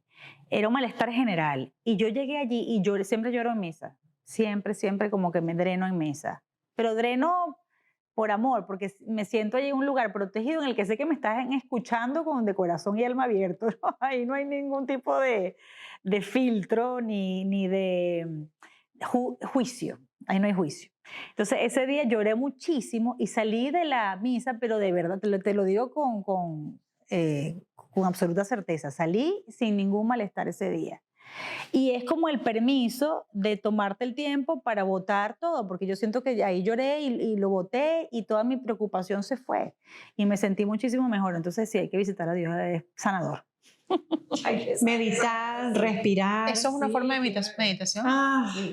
Y también la meditación me imagino que es algo absolutamente vinculado. Hay una meditación muy sencilla que nosotras practicamos en nuestra certificación de Kundalini Yoga, que es unir esta punta de los dedos que se llama Satanama, Satanama. O sea, es pronunciarlo en tu mente. Mantra. Es un mantra que habla de la renovación de la vida, ¿no? Que todos nacemos, morimos, volvemos a renacer, o sea, es el círculo de la vida. Entonces, a medida que vas conectando la punta de tus dedos con tu dedo pulgar, además se están conectando también terminaciones nerviosas, puntos de tu cerebro, y es muy fácil. Y puede estar el pájaro, la corneta, la música, el gato, todo a tu alrededor, porque de eso se trata la meditación, que tú también puedas navegar la vida con todos los obstáculos, vicisitudes, muebles, cornetas, ruidos, gritos políticos, todo lo que esté pasando a tu alrededor. Y tú estés así en ese estado. Los periodistas y la gente de televisión medita todo el día. Es que es Porque tú tienes que estar necesario. concentrado. Mira, nos pasó esta anécdota, es muy graciosa. Tú tienes que estar concentrado en lo que estás diciendo y además continuar, pase lo que pase a tu alrededor. Claro. Con ruido. Se cayó el prompter, el micrófono se quedó sin Exactamente. pila, o sea, mil Me acabo de dar cosas. cuenta que sí medito. Tienes el concepto Que sí medito. es que es interesante porque todo lo que es holístico y esotérico, a veces la gente piensa que tiene un cierto grado de complejidad, ¿sabes? No, Como y que hay que estás llegar aislado al ajá. margen de eso. No, es lo Está más en la vida mundano, misma. Exactamente, está en la vida misma. Hay gente que medita lavando los platos, ¿sabes? Bueno, tú sabes, hay una anécdota con los platos. Tengo una anécdota para todo. Pero en mi casa éramos 3, o sea, cuando vivíamos con mis padres, somos 3 hermanos. Y claro, nos ponían a lavar los platos en la mañana, en el almuerzo o en la cena. Pero al que le tocaba el almuerzo era una pesadilla, porque en el almuerzo hay más platos. Pues. Es así. Y entonces yo cada vez que me tocaba lavar los platos en el almuerzo, yo iba, qué fastidio lavar estos platos. Y mi mamá llegó un día y me dijo, mi amor, eso te va a tocar sí o sí. O sea, no te vas a poder escapar de esa responsabilidad. Entonces, ¿qué vas a hacer con esta responsabilidad? Pon música. Pon tu música favorita y lava los platos y aprende a disfrutar algo que no vas a poder evitar. Vas a tener que confrontarlo y vas a tener que cumplir con esta tarea. ¿Por qué no la haces siendo feliz? Y yo te digo que ahora yo disfruto lavar los platos. Desde ese día yo disfruto, es algo que me relaja. Pero qué sabia tu mamá, ¿no? Interesante. Es Qué súper sabia. interesante porque en muchas prácticas de espiritualidad te dicen que pronuncies el mantra mientras haces labores de tu casa, mientras limpias, mientras barres, mientras todo. En tu caso a lo mejor no será un mantra porque cada quien resuena con lo que quiere resonar, pero podrá ser una oración a la Virgen, a tu Virgen preferida mientras estás haciendo esas actividades que parecen mundanas pero que al mismo tiempo es la medicina. Es como lo veamos también, ¿no? Si lo vemos desde voy a refunfuñar, voy a reclamar, estoy molesta, qué fastidio, o esto es un tiempo para mí, para reubicarme, para centrarme, un tiempo de paz interior, para pronunciar mi mantra, mi oración, conectarme. Todo depende de cómo uno lo vea. Pero tú sabes que aterrizo mucho, yo me aterrizo todo el tiempo, porque una anécdota con la casa en la que estamos viviendo ahora es que nosotros hace 7 años, nosotros pasamos 7 años de nuestra vida, los primeros 7 años en Estados Unidos viviendo en un apartahotel. Empezamos en una habitación chiquitita, de una sola habitación, que no tenía ni siquiera balcón. De hecho, el balcón tenía, frente al balcón había una cerca, no teníamos luz. De hecho, mi perrita quedó con cataratas a raíz de eso, la Moquita, que se murió a los 14 años. Y claro, la energía era diferente porque no había luz. Yo después entendí el valor del sol y de un lugar para vivir que fuera iluminado. Pero ahí estuvimos 8 meses. Y además yo de los 8 meses tuve 6 encerrada tratando de ordenar todos los papeles para conseguir la visa de talento. Yo como que me enfoqué y mi esposo me decía, pero ya estamos en Miami, yo sé que no tenemos plata, pero vamos a la playa que es gratis. O hagamos algo, vamos a salir de aquí. Yo no, yo me obsesioné con sacar los papeles y no viví esos 6 meses. O sea, ese es uno de los grandes aprendizajes. Mi esposo hablándome para tratar de hacer algo. Vamos al carro, demos una vuelta, no sé, cualquier cosa. Y yo, de verdad que estuve encerrada 6 meses. Y esa es una gran lección. Pero de allí nos mudamos a otros, fuimos como escalando un poquito hasta que tuvimos un balcón. Y fueron 7 años ahí y 7 años en los que decidimos estar allí, que fuimos muy felices allí, por cierto, para poder ahorrar y comprarnos una casa aquí en Estados Unidos. Entonces no hicimos nada más hasta no tener el dinero para poder tener la inicial. Y digo esto porque en esos 7 años nosotros íbamos a un lugar muy lindo a llevar a la perrita, que no le gustan mucho los perros, por cierto, pero bueno, nosotros tratábamos de empujarla para ella, se creía tipa, ella creía que era una tipa. Y la llevamos allí y de repente vemos una urbanización preciosa. Y mi esposo me dice, wow, qué chévere debe ser tener una casa en Miami. Porque claro, yo nunca vine a Disney hasta que no tuve 20 años. O sea, yo sé que hay otras personas que tienen una historia diferente, pero yo no lo pude hacer porque mis papás no me lo podían pagar. O sea, no era un plan en mi casa viajar a Estados Unidos como para otras personas. Entonces, imagínate lo que significaba para mí tener una casa en Miami. O sea, yo nunca me lo planteé porque nunca pensé que yo iba a ser una exiliada. Jamás pensé, no lo planifiqué para mi vida migrar. Ni siquiera para estudiar inglés porque tampoco me lo podía pagar. Entonces, claro, en este exilio todo era una novedad. Imagínate, después de 7 años aquí, mi esposo me dice, wow, imagínate vivir en una casa así, wow, qué chévere, una comunidad tan linda con paticos y qué bello, ¿no? Qué bello esto y el laguito y todo el contexto de los animales y sobre todo la tranquilidad de una casita. Y yo sí, wow, pero claro, lo soñábamos como un imposible, era simplemente una utopía. Lo estabas precondicionando. Sí, ya de una.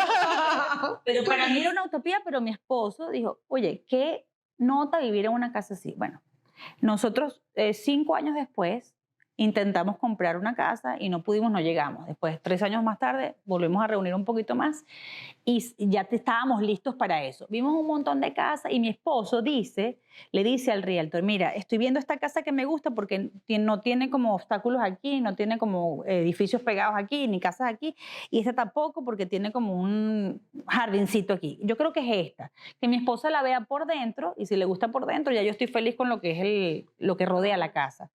Entonces vamos, y yo entré a esa casa después de haber visto como 10 y yo dije, esta es mi casa.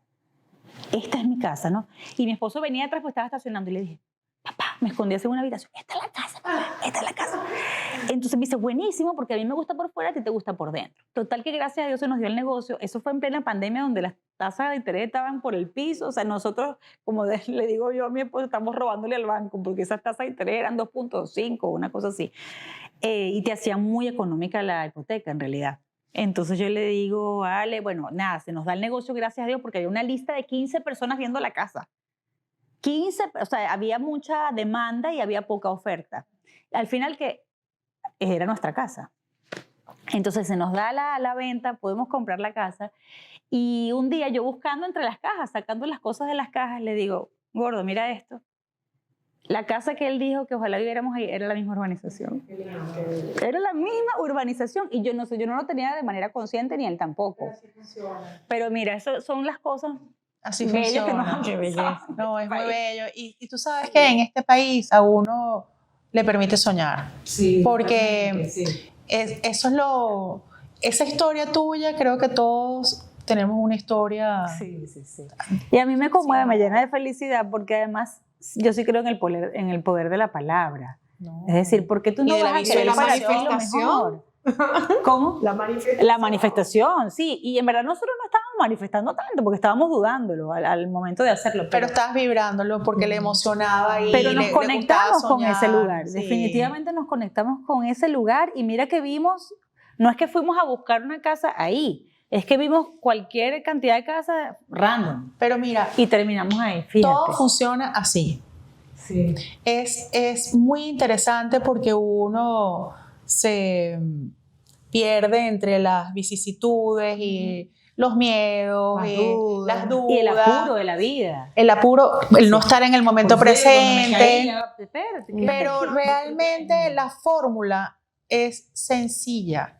Entenderla, o sea, mantenerse en esa línea no es tan fácil. Pero la fórmula es la misma. Exacto.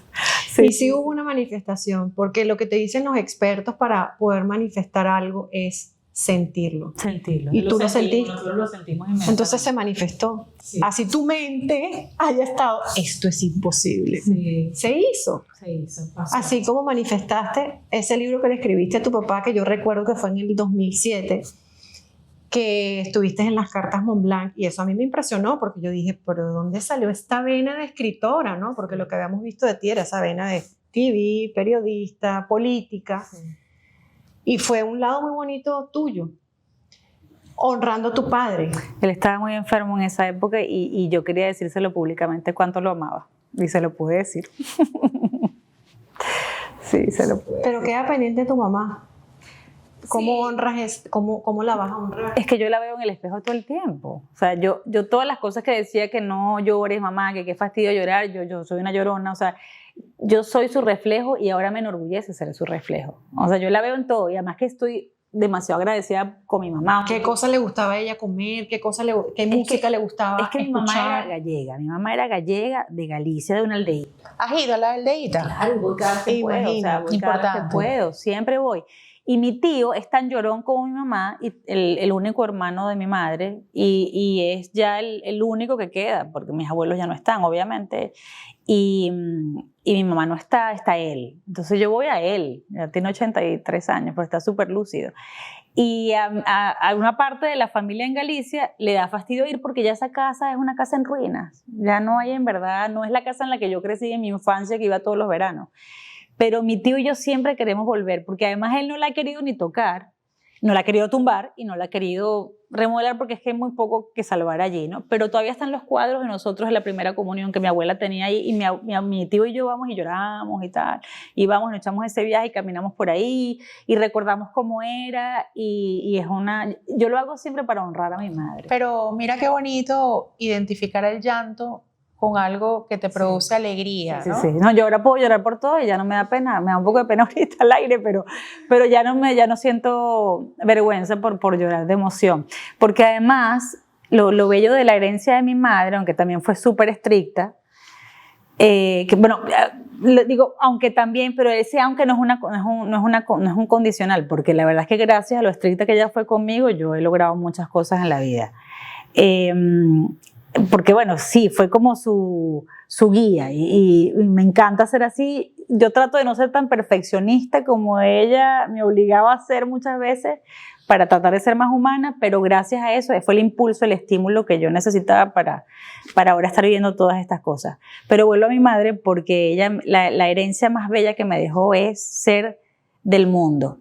Es decir, ella amaba tanto a Galicia, que ella, desde que llegó allí hasta que murió, nunca dejó de ver televisión gallega. Eso era lo único que veía. Pero tú le preguntabas dónde quería morir y ella no quería morir sino en Venezuela. Entonces era como la fusión de ambas cosas, y la herencia más bella de ella es que yo me siento tan gallega como venezolana, y ahora me siento estadounidense también. Porque este país, ya tengo 11 años aquí, pero este país, ¿cómo no amarlo? Si nos dio la oportunidad de ser libres y de no tener, por ejemplo, a mi esposo un calabozo, que era lo que iba a suceder si nos quedábamos allí. Entonces, ¿cómo tú no vas a estar agradecido con un país? De cero, de crecer, de ir comprando casita ahí. Pero con la certeza de que vas a surgir, si te esfuerzas. Entonces, ese es doble agradecimiento. Y yo sé que ahora estamos en circunstancias muy difíciles que estamos viviendo ahora, sobre todo los migrantes, y entonces ahora tengo como una dualidad de emociones allí, un conflicto en el que entras también sabes, que tú tuviste todas las oportunidades y quisieras que todo el mundo las tuviera, entonces ahí también hay un poco de agradecimiento y de tristeza, ¿no? De pesar, porque quieres lo mismo que tú has vivido con tu esfuerzo para el que está llegando detrás de ti. Pero hablando de la herencia y del amor, o sea, mi mamá era tan venezolana como española, y yo puedo llorar con el alma llanera, con un joropo, con una tonada, tanto como puedo llorar con una ahora se me fue el nombre. Con una gaita gallega, o como con una muñeira. Puedo llorar tanto con una cosa, con un estilo musical como con el otro, porque lo siento todo mío. Porque vibra. Porque sí, vibro con ambos, y además que es tenerla aquí, o sea, es como que mamá nunca se fue, va a estar así. Ella está presente en todo lo que me enseñó a amar. Claro. Yo creo que una de las historias más bonitas del ser humano es como saber integrar todo lo que ha sucedido en tu vida. Todo lo que somos. Soy mitad gallega, venezolana, norteamericana. Pero es que soy periodista, pero soy mujer, pero soy sensible, pero soy llorona, pero soy miedosa, pero soy aguerrida. Todo está bien. Y todo está bien. Y todo está bien. Y además hay algo muy bello, porque mi mamá, gracias a ese, se empeñó tanto en que tuviéramos el pasaporte español en estos tiempos tan convulsos. O sea, significa tanto que nosotros tengamos esa otra nacionalidad, ¿sabes? Ella lo hizo Ella se empeñó. No, es que éramos chiquitos. Digo, ustedes van a ser españoles y van a tener esto. Mi mamá era, como te digo, de una aldea, una maestra, pero súper visionaria, con todo, con lo que fue la proyección para lo que iba a ser mi carrera, con lo que era la protección para un futuro de exilio que ella jamás tampoco pensó que nosotros íbamos a tener que vivir. Y por eso yo te digo que mi mamá es una figura de admirar profundamente. Y con este país, para hablar de los 3 países de los que me siento aparte, cuando nosotros llegamos a este país, como llegamos por persecución y fue tan difícil salir, dejarlo todo, no traer nada, porque una cosa es que tú salgas por las circunstancias del país y te dé tiempo de organizarte. Claro. Nosotros no pudimos organizar nada, entonces es como un árbol, cuando tú lo trasplantas, o una matita, cuando tú la pones en otra maceta, la plantita va con todas sus raíces. A mí me arrancaron de ahí, entonces mis raíces están allá. y el tronquito aquí tratando de... Por eso te decía lo de las raíces al principio de la conversación. Aquí. Entonces no es lo mismo, no es lo mismo migrar, aunque sea apuradito por decisión, que migrar porque no te quedó remedio. Entonces tú estás tratando no te quieres traer esas raíces de allá, entonces es como que no estás ni allá completamente ni estás aquí completamente, o sea, tienes que desdoblarte y eso es bastante doloroso porque no cierras capítulo, aunque uno nunca cierra el capítulo con el país que lo vio nacer y ni tampoco quiero yo cerrarlo, pero digamos que la historia allá, de sanar esa historia incompleta de que no tuvo un final, ¿sabes? Un final escrito por ti para poder empezar a escribir una historia aquí, pero bueno, ya, entiendes que eres eso y ya. ¿Por qué no lo ves desde el punto de vista que tú eres tú, tu historia la haces tú, el momento es este? Sí, claro, Lo lo que tengo sucedió, claro. No lo puedes controlar. Sí. Lo que va a pasar en una hora todavía no lo puedes controlar. Sí, lo tengo claro. Hay esa energía del momento presente es importante porque ahí no hay pérdida. ¿Entiendes lo que te quiero decir? O sea, sí. Lo que pasa es que yo lo razono de esa manera muchas veces también, pero hay un detalle con Venezuela, porque cuando tú no puedes volver a donde quieres volver, exacto, todavía, entonces es un capítulo allí que ya no está bajo tu control. No. Que igual no es que significa que no voy a seguir construyendo mi vida aquí por eso, pero es algo con lo que tienes que aprender a vivir y también está bien sentir ese pesar por eso que no has podido todavía. Y aquí estamos 3 venezolanas, sí, tú tienes un exilio forzado. En mi caso, nosotros nos autoexiliamos porque en el 2009 o el 2008 a Hugo lo intentaron secuestrar, AMPA común. Después de nosotros emigramos en el 98, ni siquiera estaba todavía el gobierno establecido, estaban en campaña. Y después de que eso sucedió, no pudimos volver, era como sí, el miedo, ¿sabes? A lo que pudo haber sucedido, a lo que sucedió. Entonces, pero a lo que voy es que yo no creas que yo no estoy siendo compasiva con tu sentimiento porque lo comparto. Claro, lo compartimos desde otra variación del mismo tema, pero yo tengo certeza. O sea, yo no me siento que eso no forma parte de mí. ¿Entiendes lo que te digo? No, o sea, no me lo quitaron, pues. No, es que eso forma tanta parte de mí que por eso es que me duele tan hondamente. Claro. Es el manejo de eso, pues hay las certezas. O sea, yo trato de vibrar lo más alto dentro de esas circunstancias y tengo familia queridísima allá. Obviamente tengo mucha gente que no la está pasando bien.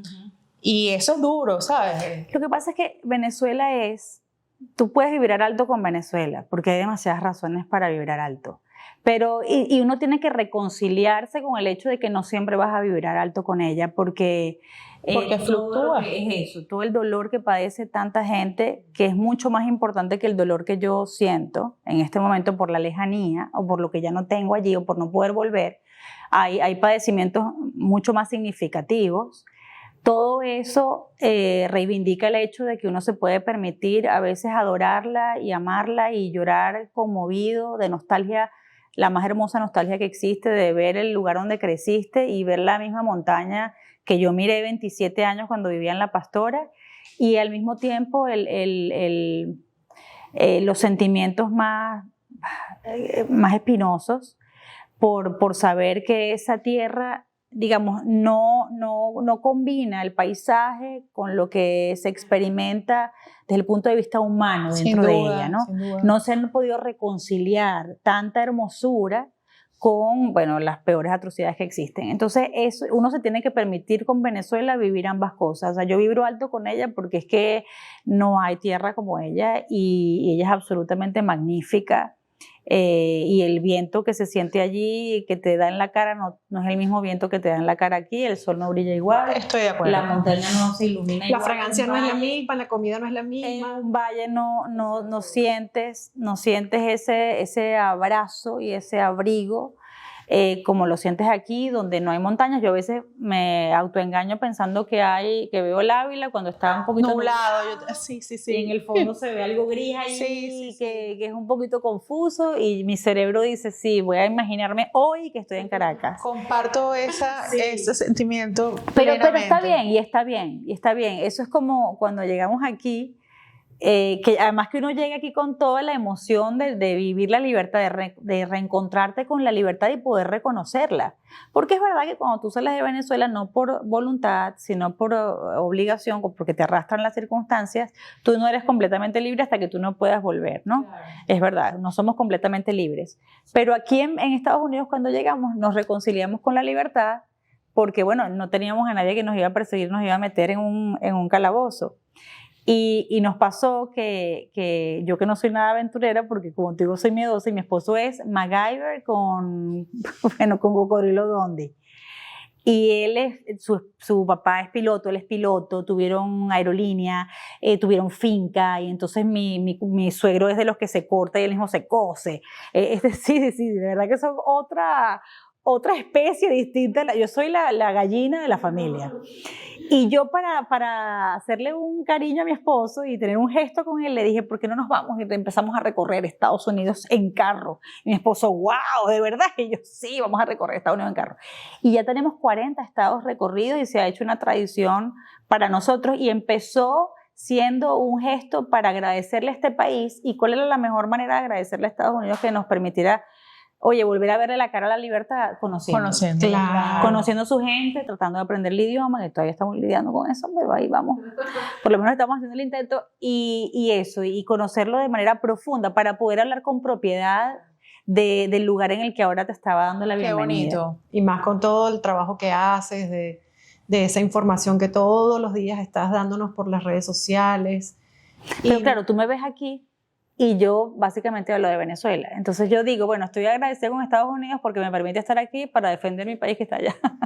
Bueno, mi otro país que está allá. Estás momentáneamente aquí. Sí. Es bueno pensar, a veces es bueno pensar en eso, que uno no está todo el tiempo de por vida en un lugar. Pero tú sabes qué, yo no sé, yo realmente no sé, y lo digo desde el más profundo amor, yo no estoy tan segura que yo necesariamente voy a volver, porque esa decisión ya no depende de mí. Yo tengo una familia que ya hizo una vida aquí, que construyó un nuevo hogar. Pero yo quiero regresar, así sea para hacer turismo, porque además hay otros periodistas que me decían, pero cuando Venezuela sea libre, tú tienes que volver a tener aquí un programa, el más importante. Yo le digo, no necesariamente, porque esos periodistas quienes se quedaron allí, aguantando, y quizás ahora no hablan tanto, ellos deberían tener la primera oportunidad, no yo. Yo he hecho un trabajo, yo no quiero disminuir el trabajo que yo he hecho, porque gracias a que nosotros estamos afuera, el país ha tenido voz, es decir, quienes están dentro no han podido hablar, no pueden ser tribuna para nada porque las consecuencias son espantosas. Yo reivindico el trabajo que hemos hecho los periodistas en el exilio, pero yo quisiera que ellos tuvieran la primera oportunidad de esa inmensa cantidad de oportunidades que van a surgir en un país libre. Bueno, no estoy pensando en a ver cómo yo cobro lo que he hecho hasta ahora, no, todo lo contrario, sino que yo quiero quedarme rezagada, viendo cómo ese país, ayudando pues desde detrás de la cortina, empujando lo que pueda para que se reconstruya rápido, y cuando todo el mundo de alguna manera se haga justicia con tanta gente que no pudo ejercer su oficio o no pudo ser lo libre que quería ser allí, cuando ellos puedan tener esa paz, esa tranquilidad y abrazar al país de nuevo y sentirse seguros allí, entonces ahí yo podría decir, bueno, voy para ver qué puedo colaborar. Bueno, por lo pronto te cuento que cerrando tus ojos puedes estar en Venezuela. Sí.